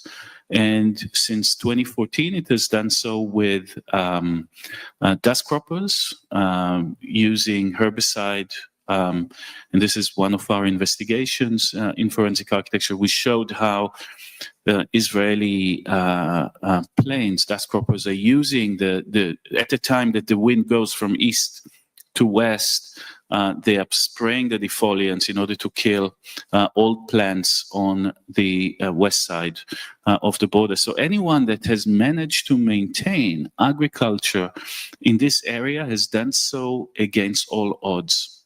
But there were robust agricultural activity really as an act of resistance and defiance against all odds at this time. When the genocide, current phase of the genocide began, the policy, we need to think of the policy of starvation that was imposed on Gaza as containing a combination of acts. Initially, from the end of 2023, beginnings of 2024, at Forensic Architecture, we've seen a systematic destruction of all agriculture along the armistice line, in the east of Gaza, and in the west of Gaza, all systematic destruction of all fishing boats. So from both those sides, the destruction of Palestinian food sovereignty, the ability to feed themselves, to produce food for themselves, created a situation in which every calorie that enters is under control of the Israeli occupation forces, was monitored, calculated, and of course, never, even when bit more and sometimes less food was allowed in, was never near sufficient quantity, but it became a full leverage because you need to do that in order to produce starvation. So the architecture of starvation, if you like, begins already by that destruction, and then slowly by attacks on aids, on bakeries, on food warehouses, etc.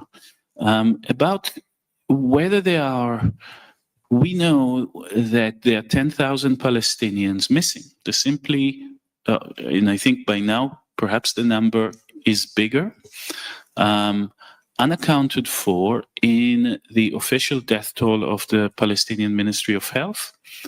And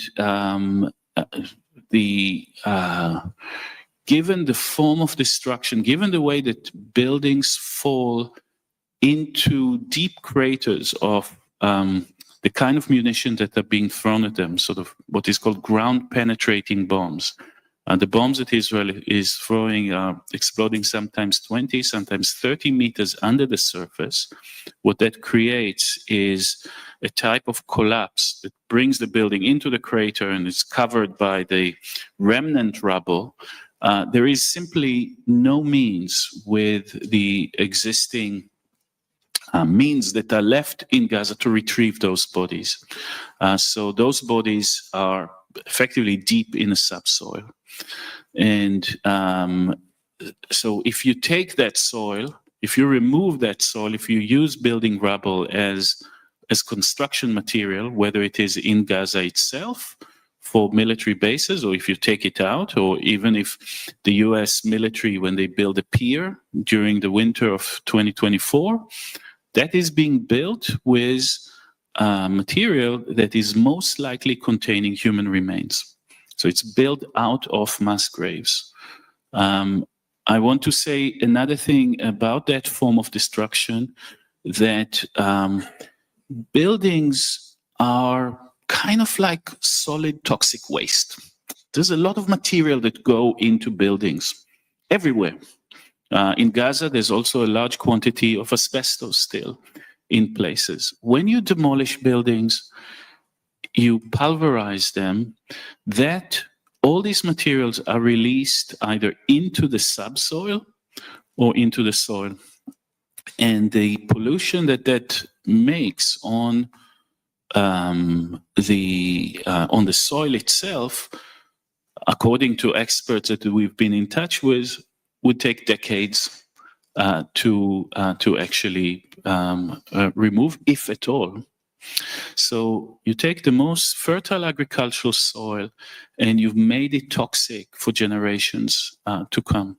Of course, you know, when you cultivate, we see just the top of the soil as the surface, but everything that grows on the top, dependent on a biomass, if you like, that exists tens of meters into the subsoil. It's, you know, the bacteria, the worms, all organic activity that happens in the subsoil have been destroyed. Thank you.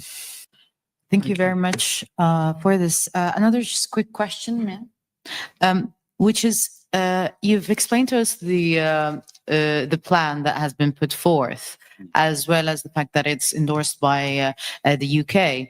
In practice, what would such a plan facilitate? Or if this were to be the future of Gaza, what would this mean for the population within it as structured as we see it? So initially, it would require, and these are the plans, the forced displacement of people.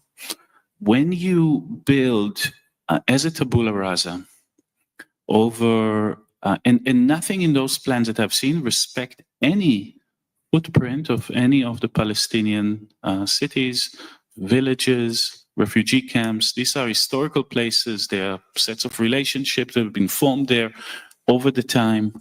I think Palestinian political identity and Palestinian political struggle so bound up with Gaza, with the refugee camp of Gaza. When you say, when we look at places like Jabalia, that have been completely ungrounded, it's not only destroyed, and I want to make that distinction clear. Ungrounding is not destruction. It is the eraser of everything on the surface. You erase that political history that has been inscribed in the physical structure of place. Practically, if you put a grid of buildings that completely ignore what was there before, as we've seen in the plan that was endorsed by the UK, necessarily it means that all that area is a construction site. The way that architecture or development works is that you need to systematize this kind of construction. You need to remove, nobody could live at a place where things are rebuilt. So it means effectively a plan for ethnic cleansing. When people are out, would they be allowed in? I didn't see that historically happening in 8 decades of Israeli settler colonization. The Palestinians that are out were allowed back in.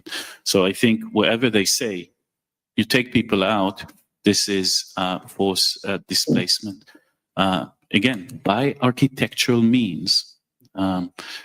We have seen in the ceasefire of the winter of 2025, Palestinians returning to Jabalia, returning to Gaza City, and building, either setting their tents or temporary structure by their homes. Sometimes, if something remained, cleaning up those areas, rebuilding on the footprint of what existed, and living as rebuilding, or rebuilding through life. And I think that this is something that is incredibly important, motivating. It's an admirable act of resilience, but it's also a manifestation of society's sovereignty and right to do so. And anyone that would design over Palestinian heads in accepting the tabula rasa created by Israel is effectively continuing directly Israeli military destruction, and not only that, encouraging it.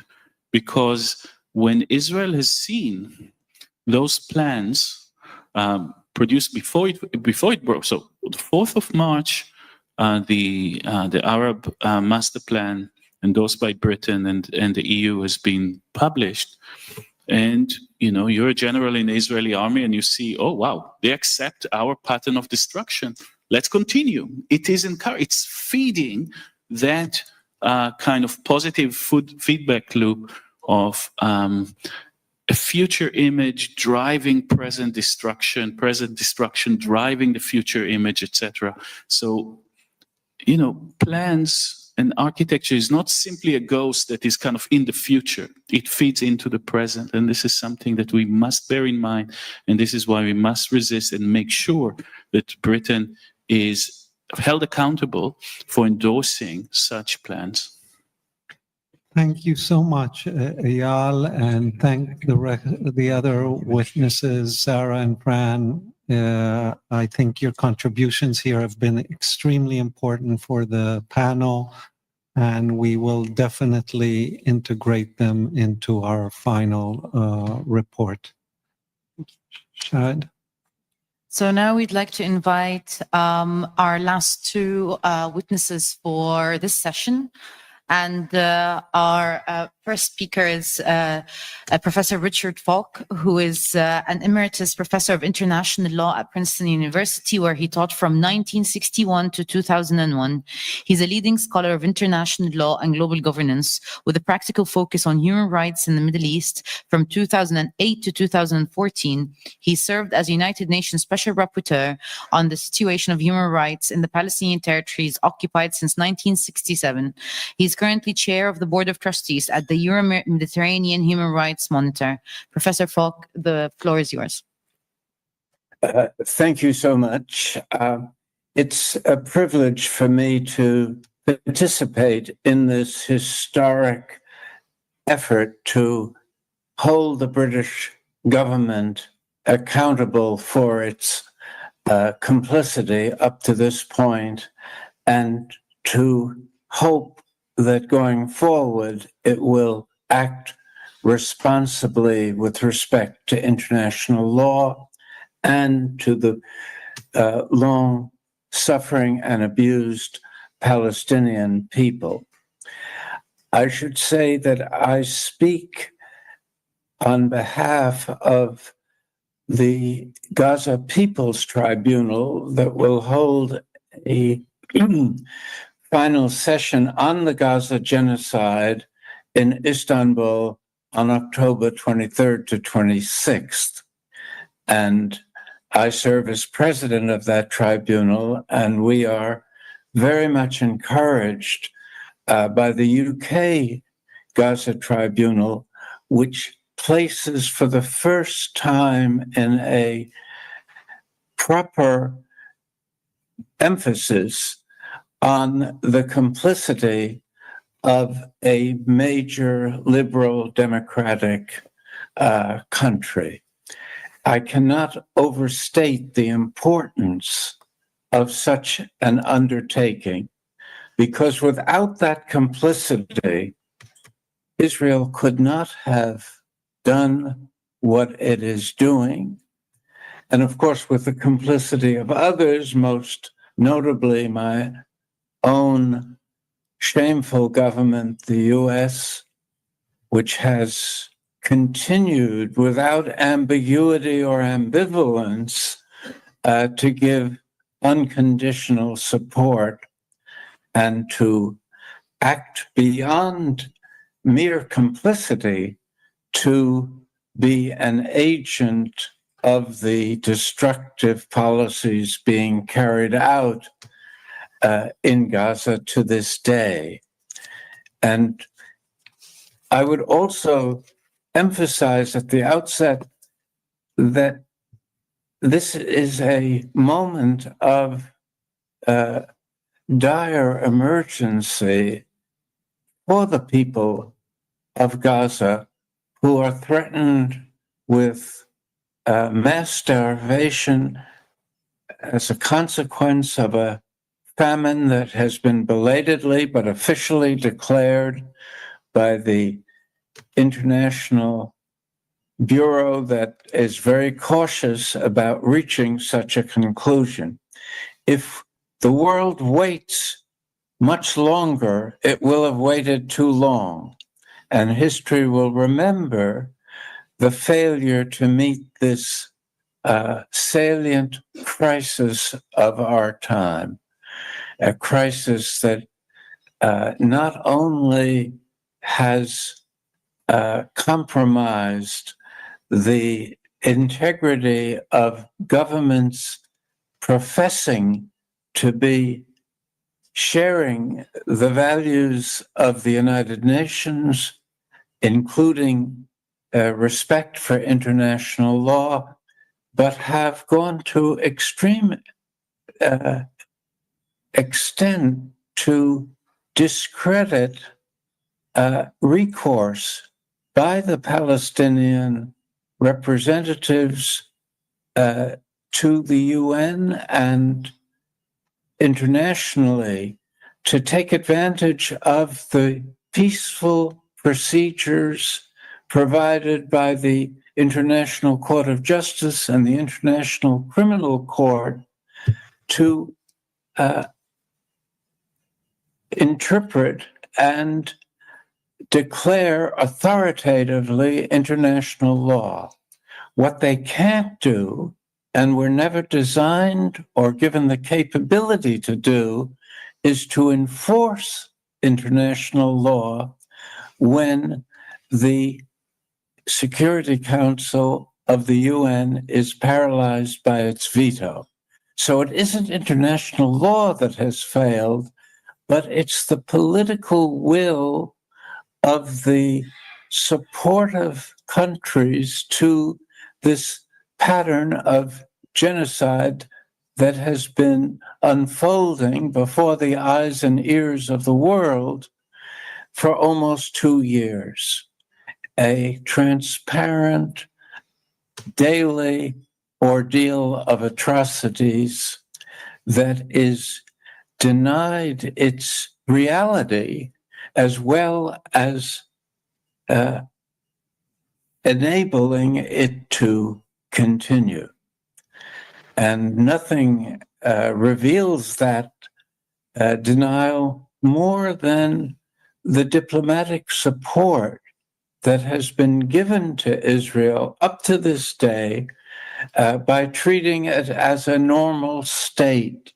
That is a form of diplomatic complicity, considering the criminality of its actions and its failure to comply with very clear, authoritative judgments and decisions by the highest international courts in near unanimous decisions.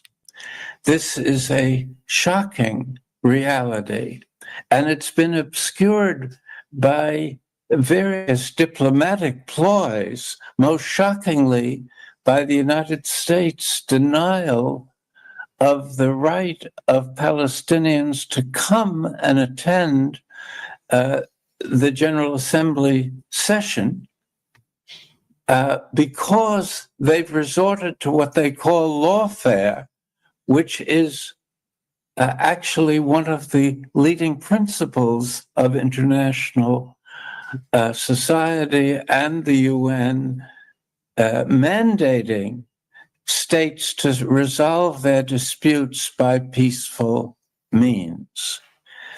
And this kind of diplomatic support that continues to occur, not only materially, by the failure to condemn Israel for what it has been doing and to take concrete steps in light of that condemnation.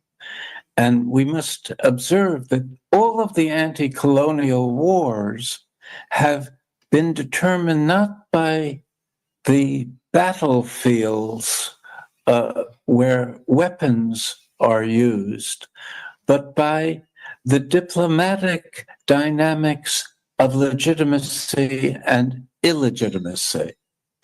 As long as Israel can have the legitimacy of a sovereign member of the UN without being suspended for its non-compliance with UN directives, there is no effective means to curtail its policies. So one would hope that not only would this tribunal in the United Kingdom serve to show the repudiation of complicity, but to have an effect that achieves that disaffiliation on a diplomatic level as well as on the material levels of financial and arms support.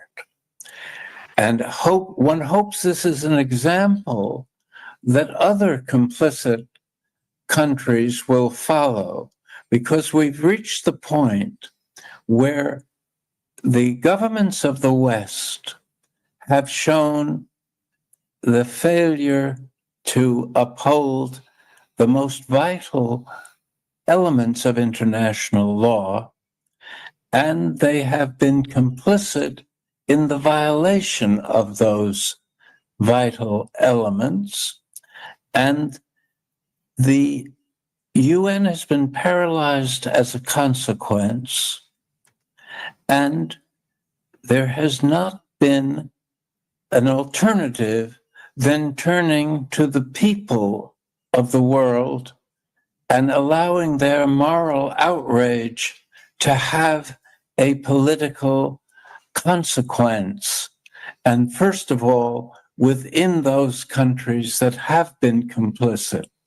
And hopefully these kinds of procedures will initiate a new sense of responsible statecraft that serves the public good as well as the national interest, and serves as, above all, to prevent genocide, crimes against humanity, and crimes of war from occurring at this critical historic juncture. Let me stop. Just ask one small question. Thank you so much, Professor.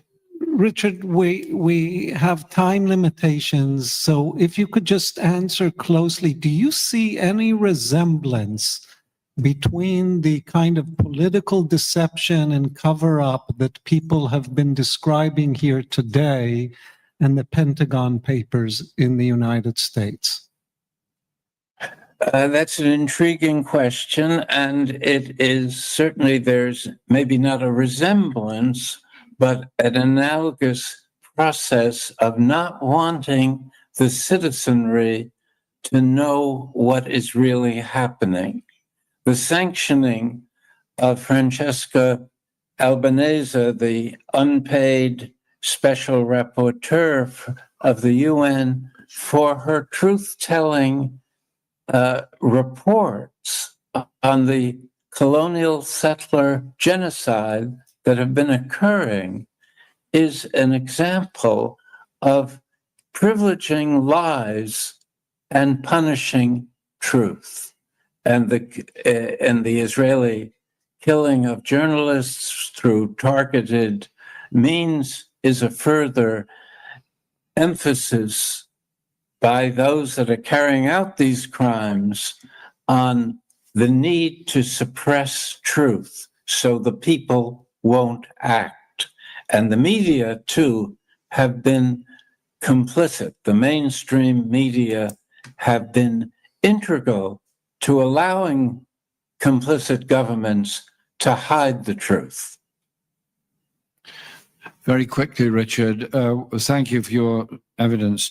One question, in your experience, which goes back a long way, previous genocides in Cambodia, Darfur, Rwanda, Burundi, and so on, have always met with pretty well universal condemnation of the forces that have committed those genocides.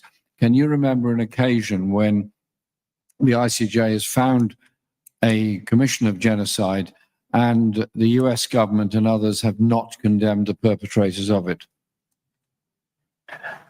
Not in those clear terms.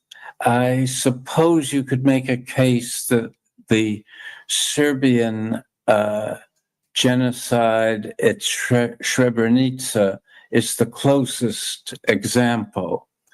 But I would say in general that even though one's disappointed with the absence of condemnation, the international system has never handled genocide in an appropriate way, including the Holocaust, which never became a source of international action until Germany attacked its neighbors.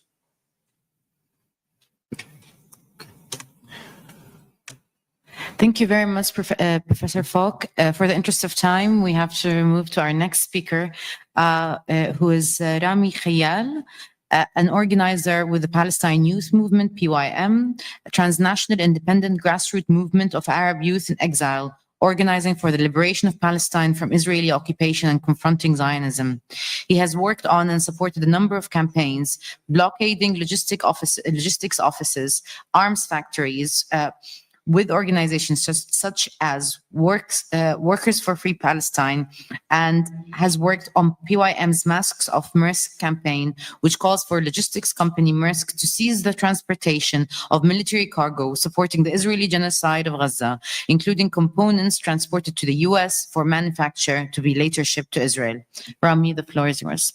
Thank you very much. I'd first like to extend our thanks to the Tribunal for inviting us to provide our evidence today.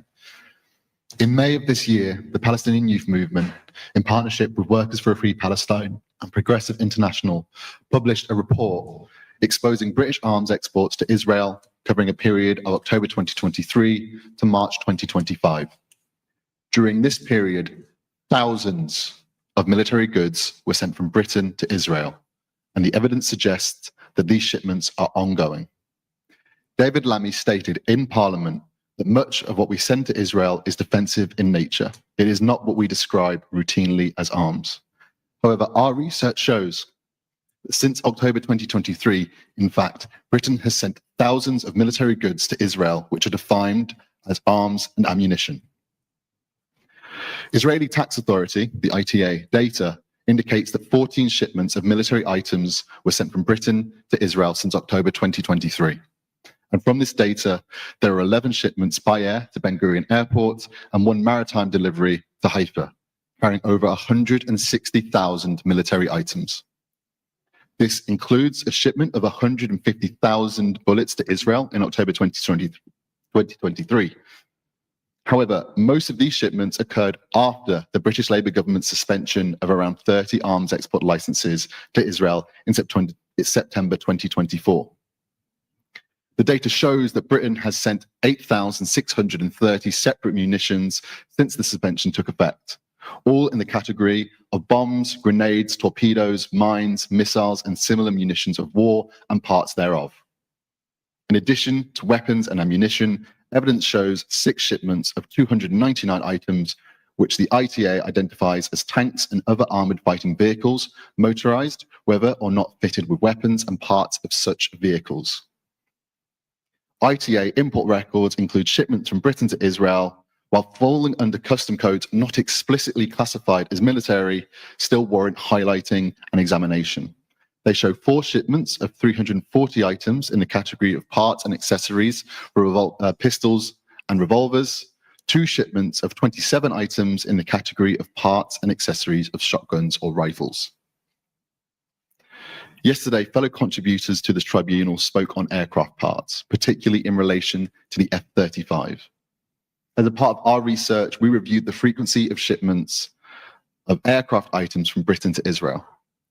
Considering that the majority of military export licenses issued over at least the past 5 years have been aircraft parts, we would have expected an observable decrease following the license suspension in September 2024. In fact, following statistical analysis, we found that there were an increase in the number of shipments following suspension. While we cannot conclusively say that these shipments are of military aircraft or military aircraft components, nevertheless, these trends are concerning. The British government must release transparent and complete licensing and export data to clarify the nature of these goods, and a full investigation of these shipments is required. We're all aware of the exemption made to F-35 components. The only amendment made to the open general export license being that components can no longer be sent directly to Israel. However, utilizing research by Declassified UK and the Ditch as a grounding, we were able to identify the established pattern of the use of courier shipments for small shipments of F-35 spare parts. We found that this pattern continued after September 2024 and was ongoing as of March 2025. However, once again, it cannot be confirmed whether they are for the maintenance and repair of the current Israeli F-35I fleet and Nevatim Air Base, as in the Declassified UK report, or are intermediary components for eventual re-export to the global F-35 supply chain. In either case, these parts can and do ultimately end up in Israeli F-35s. Once again, the British government must release complete details of these shipments. The British government has stated before that British military exports make up a small percentage of Israeli military imports in comparison to the likes of the US. However, no matter how small the percentage, military components and goods manufactured in Britain are being utilized by the Israeli military to conduct a genocide in Gaza. We have seen war crime after war crime in this genocide. The targeting of hospitals, of schools, the massacres of displaced Palestinians, the targeting of journalists, of medical personnel. These acts of war crimes and ultimately genocide are being carried out with material either manufactured in Britain and directly exported to Israel, or with components manufactured here and exported for assembly elsewhere, such as the US. Britain has played and continues to play a key role in this genocide beyond complicity. It has provided the means to carry it out. In the face of political and public opposition to Israel's genocide in Gaza, the Labour government has sought to conceal the extent of British military material being used by the Israeli military in conducting this genocide, misleading the people it is meant to represent and the MPs in the House of Commons. The British government's response to the Israeli genocide in Gaza should be unequivocal.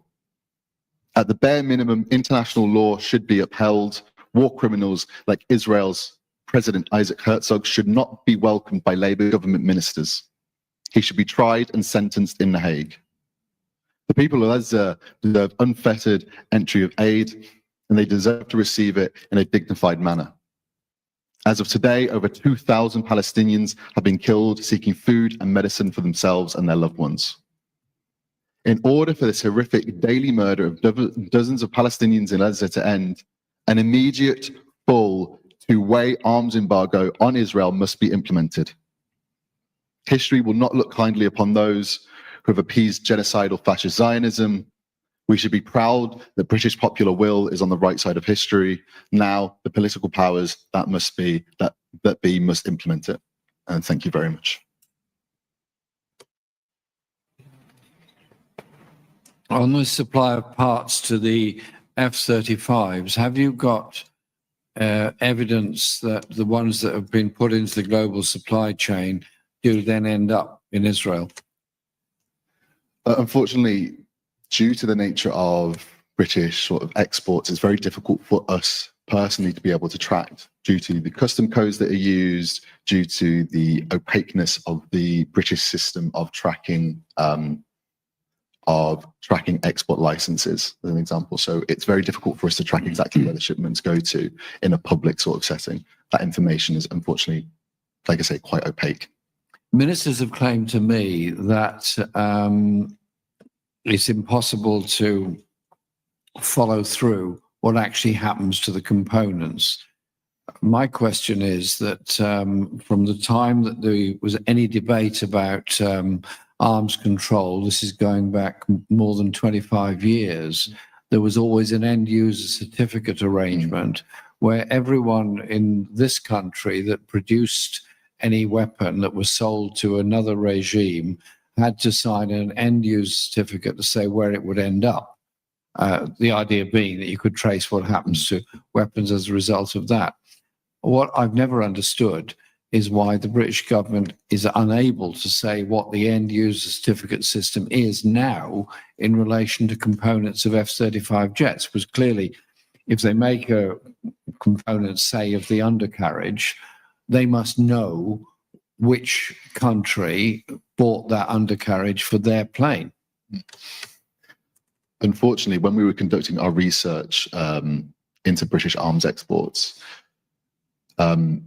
we were able to see end users for both direct and indirect shipments of arms. But from my understanding, for public knowledge, 10 to 15% of arms licenses aren't viewable. So we were unable to confirm through that where actually all the exports were going. Do you know if the United States needs parts from the UK to run its F-35 program?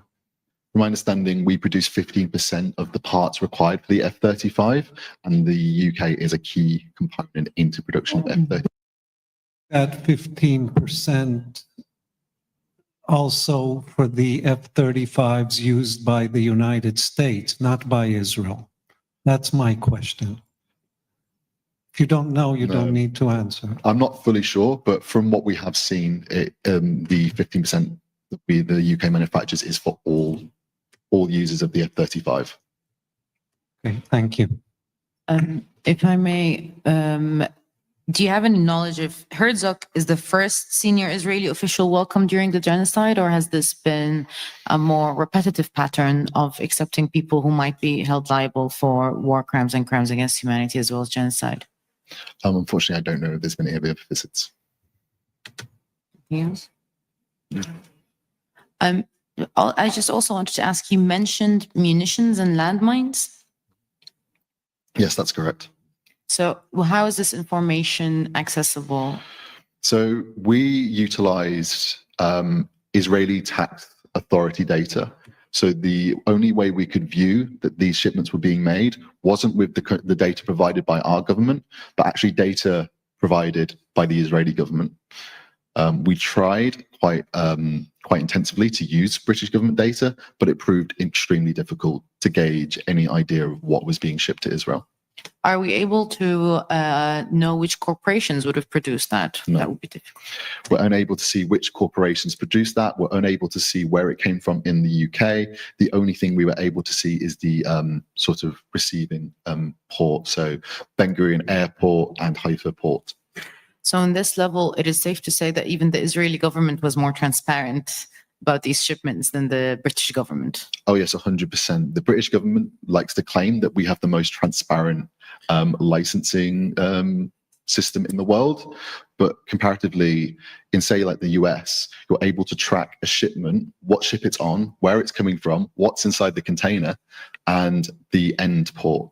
Whereas in Britain, that is not something that we can do, which is why it's proven so difficult to track arms exports. So our level of transparency is much lower than what the government would like us to believe. Yes, 100%. And this has been raised before in the past. Thank you. Are there any other countries in Europe that have a similarly opaque system to Britain? Do you know? I wouldn't know that off the top of my head, no. Thank you very much, Rami. Thank you very much for having me. When will we meet? No. That's the end of this session. So we'll resume, unless the team over there tell me differently, we'll resume at 1:15 as a positive from the deck. So we'll resume at 1:15 for the final session today. And thank you very much to all our witnesses this morning. There's been some very, very well-researched and very powerful testimonies given this morning. And I want to say, on behalf of the three of us, thank you very much to all those that have come and given evidence today. It's been quite a moving experience just listening to it. Adjourn till 1:15.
If we can now start for the last session of the Gaza Tribunal, I just want to read a statement that Medical Aid for Palestinians have asked me to make to put on record.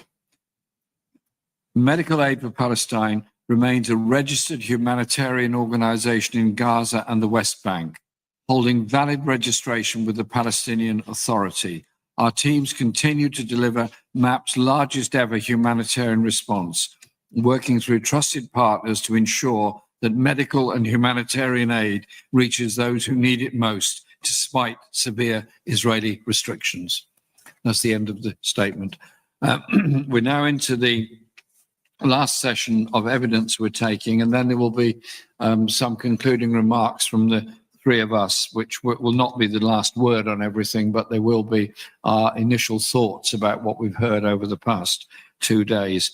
The first person I want to invite to speak is Guillaume Long, who is a former foreign minister of Ecuador, also Ecuador's representative at the UN in Geneva, and currently very much involved with Progressive International, and is one of the key advisors to the Hague Group of Nations, which are holding Israel to account internationally by their adherence to the decisions made of the International Court of Justice and the International Criminal Court. And his evidence today, Guillaume's evidence, is going to be particularly pertinent to the question of international law and genocide and the way in which governments around the world handle these kind of issues when they come up. So I'm absolutely looking forward to the evidence you'll present to us this afternoon. Guillaume, thank you very much for coming. And the floor is yours. Thank you very much, Jeremy. I hope you can hear me all. I'm sorry not to be there in person. Members of the tribunal, I appear today, as Jeremy said, in my capacity as advisor to the Hague Group, as diplomatic advisor to the Hague Group, which is a coalition of states which launched in January of this year to uphold international law in Palestine. It's as simple as that. And today I wish to show in 6 clear commitments the gulf between the obligations of states under international law, the actions of a number of governments that have begun to enforce said international law, and the record of the United Kingdom. Now, in July of this year, a couple of months ago, 31 states attended a high-level diplomatic meeting convened in Bogota, in Colombia, by Colombia and South Africa, the 2 co-chairs of the Hague Group, on the need to enforce measures, concrete measures, to put an end to the genocide in Gaza. The UK government was, of course, invited to this conference, but to my knowledge, never even responded to the invitation, let alone made itself present. The main objective of the Hague Group is to implement, again, concrete state measures in application of international law. Enough calling for, condemning, denouncing. What can states do in practice through clear national policies to enforce their obligations under international law? So the Bogota conference ended with a clear joint commitment on 6 collective measures, which we might call the Bogota measures, which provide concrete examples, I think, of the kinds of applications, the kinds of enforcement of international law that the United Kingdom could easily and should absolutely be carrying out in the context of Israel's crimes under international law. So let me go through the 6 Bogota measures one by one, starting with the Bogota Conference's commitment number 1, which prevents, and I quote, the provision of or transfer of arms, munitions, military fuel, related military equipment, and dual-use items to Israel. Now, several states have taken measures to fulfill this obligation. Indeed, some of them have started doing this long before the Bogota conference. In May 2024, Turkey, one of the signatories of the Bogota measures, halted exports in 54 product categories to Israel. As early as 2023, a few weeks after October 7, Spain, which is one of the 4 European countries that did show up in Bogota and was present at the Bogota conference convened by the Hague Group, Spain announced that no new licenses for arms exports would be authorized. Arms exports to Israel, of course. And it then moved to suspend existing authorizations of arms exports to Israel.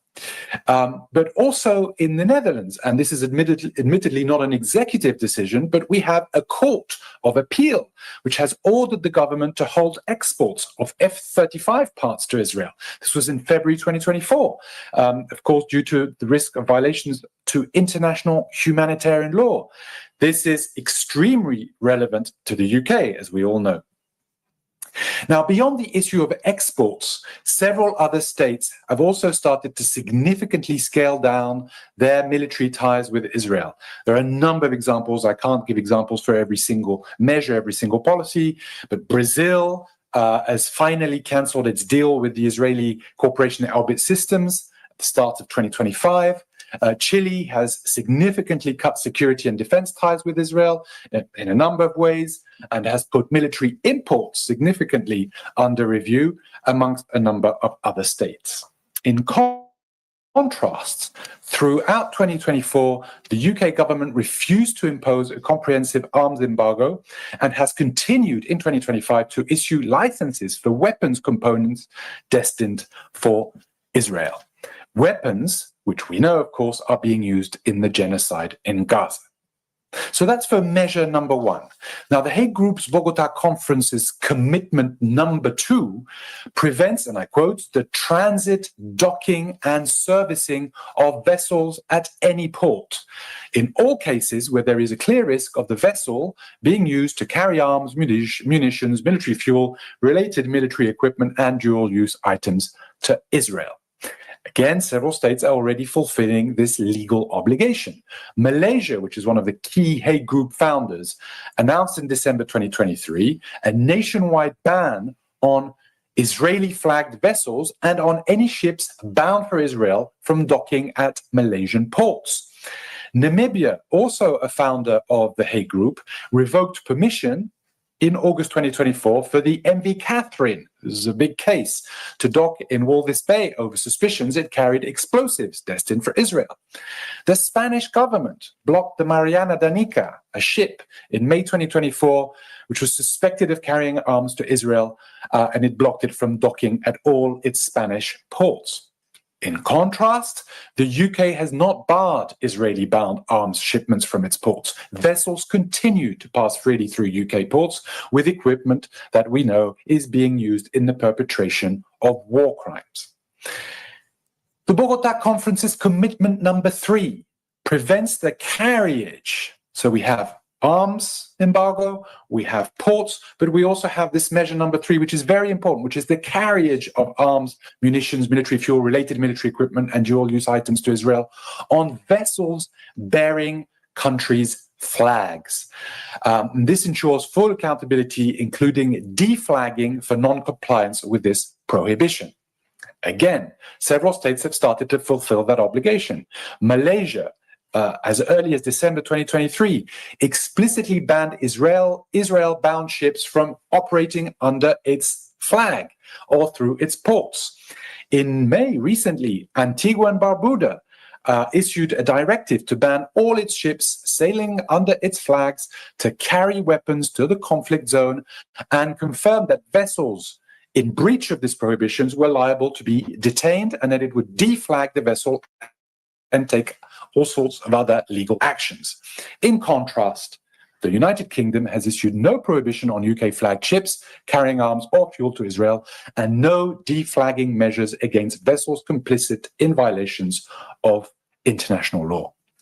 The Bogota Conference's commitment number four is a review of all public contracts to prevent public institutions, state institutions, and funds from supporting Israel's illegal occupation of the Palestinian territory and entrenching its unlawful presence there. Again, several states have started to take measures to fulfill this obligation. Spain, again, suspended arms authorization and introduced administrative measures, public measures across its ministries to prevent public institutions from supporting Israel's unlawful occupation.